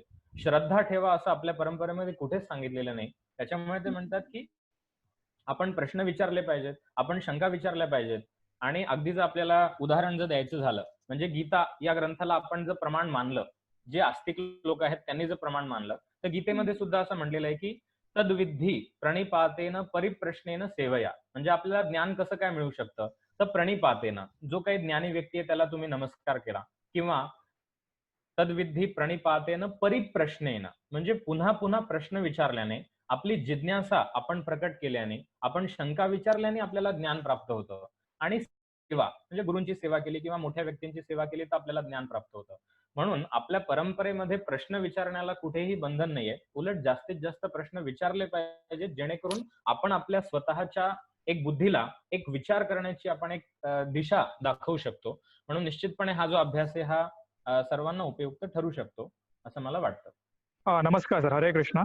हरे कृष्ण. हां. सर मला असं वाटायचं, की जे मी इस्कॉनचे जे फॉलो करतो जे भागवत पुराण, भगवद्गीता किंवा इतर हं, पुराण वगैरे, हं, त्यांनाच मी समजायचो, की ही अशी भक्ती केली पाहिजे वगैरे. हं, भगवंताचं नामस्मरण घेतलं पाहिजे. पण जेव्हा मी तुमच्याकडून हे भारतीय दर्शनांचं जेव्हा हे ऐकलं, नॉलेज घेतलं, जसं बौद्ध दर्शन पण आहे, त्यांची पण एक सिस्टम आहे. त्यांची एक श्रद्धा आहे. जैन दर्शन आहे. जसं चारवाक दर्शन आहे. तर या सर्व दर्शनांचा मी माझ्या आयुष्यामध्ये कसा त्यांचा यूज केला पाहिजे किंवा कसं त्यांना कुठल्या अँगलने त्यांना बघितलं पाहिजे आणि म्हणजे कसं त्यांना घेतलं पाहिजे, कुठल्या उद्देशाने घेतलं पाहिजे माझ्या आयुष्यामध्ये या सर्व दर्शनांना. जसं मी सांगितलं, की दर्शनांचा अभ्यास केल्याने आपली विचार करण्याची जी योग्यता आहे ती जास्त चांगली होते. आपण एकांगी विचार करतो. पण असं नाही, की समजा मी बौद्ध दर्शनाचा अभ्यास केला याचा अर्थ असा नाही, की बौद्ध धर्माचा मी स्वीकार केला पाहिजे. कारण की आपण बघितलं, की धर्म वेगळा आहे आणि दर्शन वेगळं आहे. म्हणजे काय, की या कुठल्याही दर्शनाचा अनुयायी न होता सुद्धा आपण या दर्शनांचा अभ्यास करू शकतो. आता तुम्ही जेव्हा बघितलं असेल, की 10 दिवस मी जो काही विषय मांडण्याचा प्रयत्न केला, तर ज्यावेळेस मी वेदांतावरती बोललो, त्यावेळेस मी फक्त त्या दृष्टीने विषय स्पष्ट करण्याचा प्रयत्न केला. ज्यावेळेस मी चार्वाकावरती बोललो, तेव्हा पूर्ण त्याला मी न्याय देण्याचा प्रयत्न केला. ज्यावेळेस मी जैन दर्शनाविषयी बोललो, तेव्हा पूर्ण त्या दृष्टीने विषय स्पष्ट करण्याचा प्रयत्न केला. म्हणजे काय, की एखादी विचारसरणीचा जेव्हा आपण अभ्यास करतो, एखाद्या दर्शनाचा आपण जेव्हा अभ्यास करतो, याचा अर्थ असा नाही, की आपण त्याचे अनुयायी होतो. अनुयायी आपल्याला होता येतं, तसं काही त्याच्यामध्ये गैर नाहीये. पण अनुयायी न होता सुद्धा इतर सर्व विचारांचा सुद्धा आपण अभ्यास करू शकतो आणि आपण आपली विचारशक्ती अजून जास्त चांगली करू शकतो. म्हणजे एकांगी विचारसरणीकडनं आपण बहुआयामी विचार करायला शिकतो. तर हे सर्व मतं विचारात घेऊन त्यांनी कशा पद्धतीने विचार केलाय, हे सगळं शिकून आपण निश्चितपणे आपल्या विचार करण्याच्या पद्धतीमध्ये बदल होतो आणि आपला विकास होतो, असं आपल्याला म्हणता येईल. तर हे जे 10 दिवसाचे सेशन होते, थोडक्यात आज आपण प्रश्न थोडे आटोपते घेऊ. आपण इतर काही प्रश्न असतील तर यानंतर मी आपल्याला उपलब्ध असेल, आपण माझ्या मोबाईलवरती मेसेज करू शकता निश्चितपणे. तर आता आपण एक थोडंसं आपला विषय संपत आलेला आहे, पण तरी सुद्धा काही गोष्टी सांगणं मला असं वाटतं अतिशय महत्त्वाचं आहे. आपण पहिल्या सेशनपासनं आजपर्यंत जर बघितलं तर साधारण आपले उपस्थिती जी होती ती साधारण 270, 280 कधी-कधी आपण 300च्या पेक्षा जास्त सुद्धा लोकांनी अटेंड केलं. तर आपण सर्वांनी या कठीण परिस्थितीमध्ये, या कोरोनाच्या परिस्थितीमध्ये, की बाहेर सगळीकडे निगेटिव्ह वातावरण असताना सुद्धा आपण वेळात वेळ काढून आपण सर्वजण उपस्थित झालात त्याबद्दल मी आपले सर्वांचे पहिले आभार मानू इच्छितो. तर आपण मला असं वाटतं की आज इथे थांबूया आणि या व्याख्यानमालेतनं मला असं वाटतं की सगळ्यांना फक्त म्हणजे प्रत्येकाचं येण्याचं प्रयोजन कदाचित वेगवेगळं असू शकतं. फक्त माझं एक जे प्रयोजन होतं की आपली जी भारतीय संस्कृती आहे, आपली जी ज्ञान परंपरा आहे, ती किती श्रेष्ठ आहे याच्या विषयी जरी सर्वांच्या मनामध्ये जाणीव तयार झाली आणि सर्वांच्या जर हे लक्षात आलं की मी वेस्टर्न फिलॉसॉफीचा पण अभ्यास केलेला आहे, इतर पण ज्या परंपरा आहेत त्यांचा पण मी अभ्यास केलेला आहे, पण जी एक विचारांची खोली आहे, ती विचारांची दिशा आहे, जी आपल्या भारतीय परंपरेमध्ये आपल्याला दिसून येते, तेवढी जी डेप्थ आहे ती इतर कुठेही आपल्याला दिसून येत नाही. म्हणून आपण सर्वजण आपली जी भारतीय ज्ञान परंपरा आहे त्याच्याविषयी गर्व केला पाहिजे, त्याविषयी अभिमान बाळगला पाहिजे आणि त्याचा आपण जास्तीत जास्त जर अभ्यास केला तरच ही परंपरा अजून पुढे चालू राहणार आहे आणि तिचं संवर्धन होणार आहे. नुसतं ग्रंथ प्रकाशित झाले किंवा नुसते ग्रंथ उपलब्ध असले म्हणून कुठलीही परंपरा टिकत नसते. पण जोपर्यंत त्या व्यक्तीचा अभ्यास होत नाही, जोपर्यंत आपण ते ज्ञान आत्मसात करत नाही, तोपर्यंत ती परंपरा अ, अ, राहू शकणार नाही. म्हणून ग्रंथ तर आहेतच, पण त्याबरोबर जास्तीत जास्त लोकांनी या विषयाचा अभ्यास केला तरच आपली जी भारतीय ज्ञान परंपरा, जी समृद्ध परंपरा आहे, त्या सर्वांचा आपल्याला आपल्या स्वतःच्या आयुष्यामध्ये सुद्धा उपयोग होईल आणि एकूणच ती परंपरा आपण पुढे नेऊ शकू. त्याच्यामुळे मला असं वाटतं की आपण इथे थांबूया. सर्वांचे मी आभार मानतो. वंदे मातरम. नमस्कार.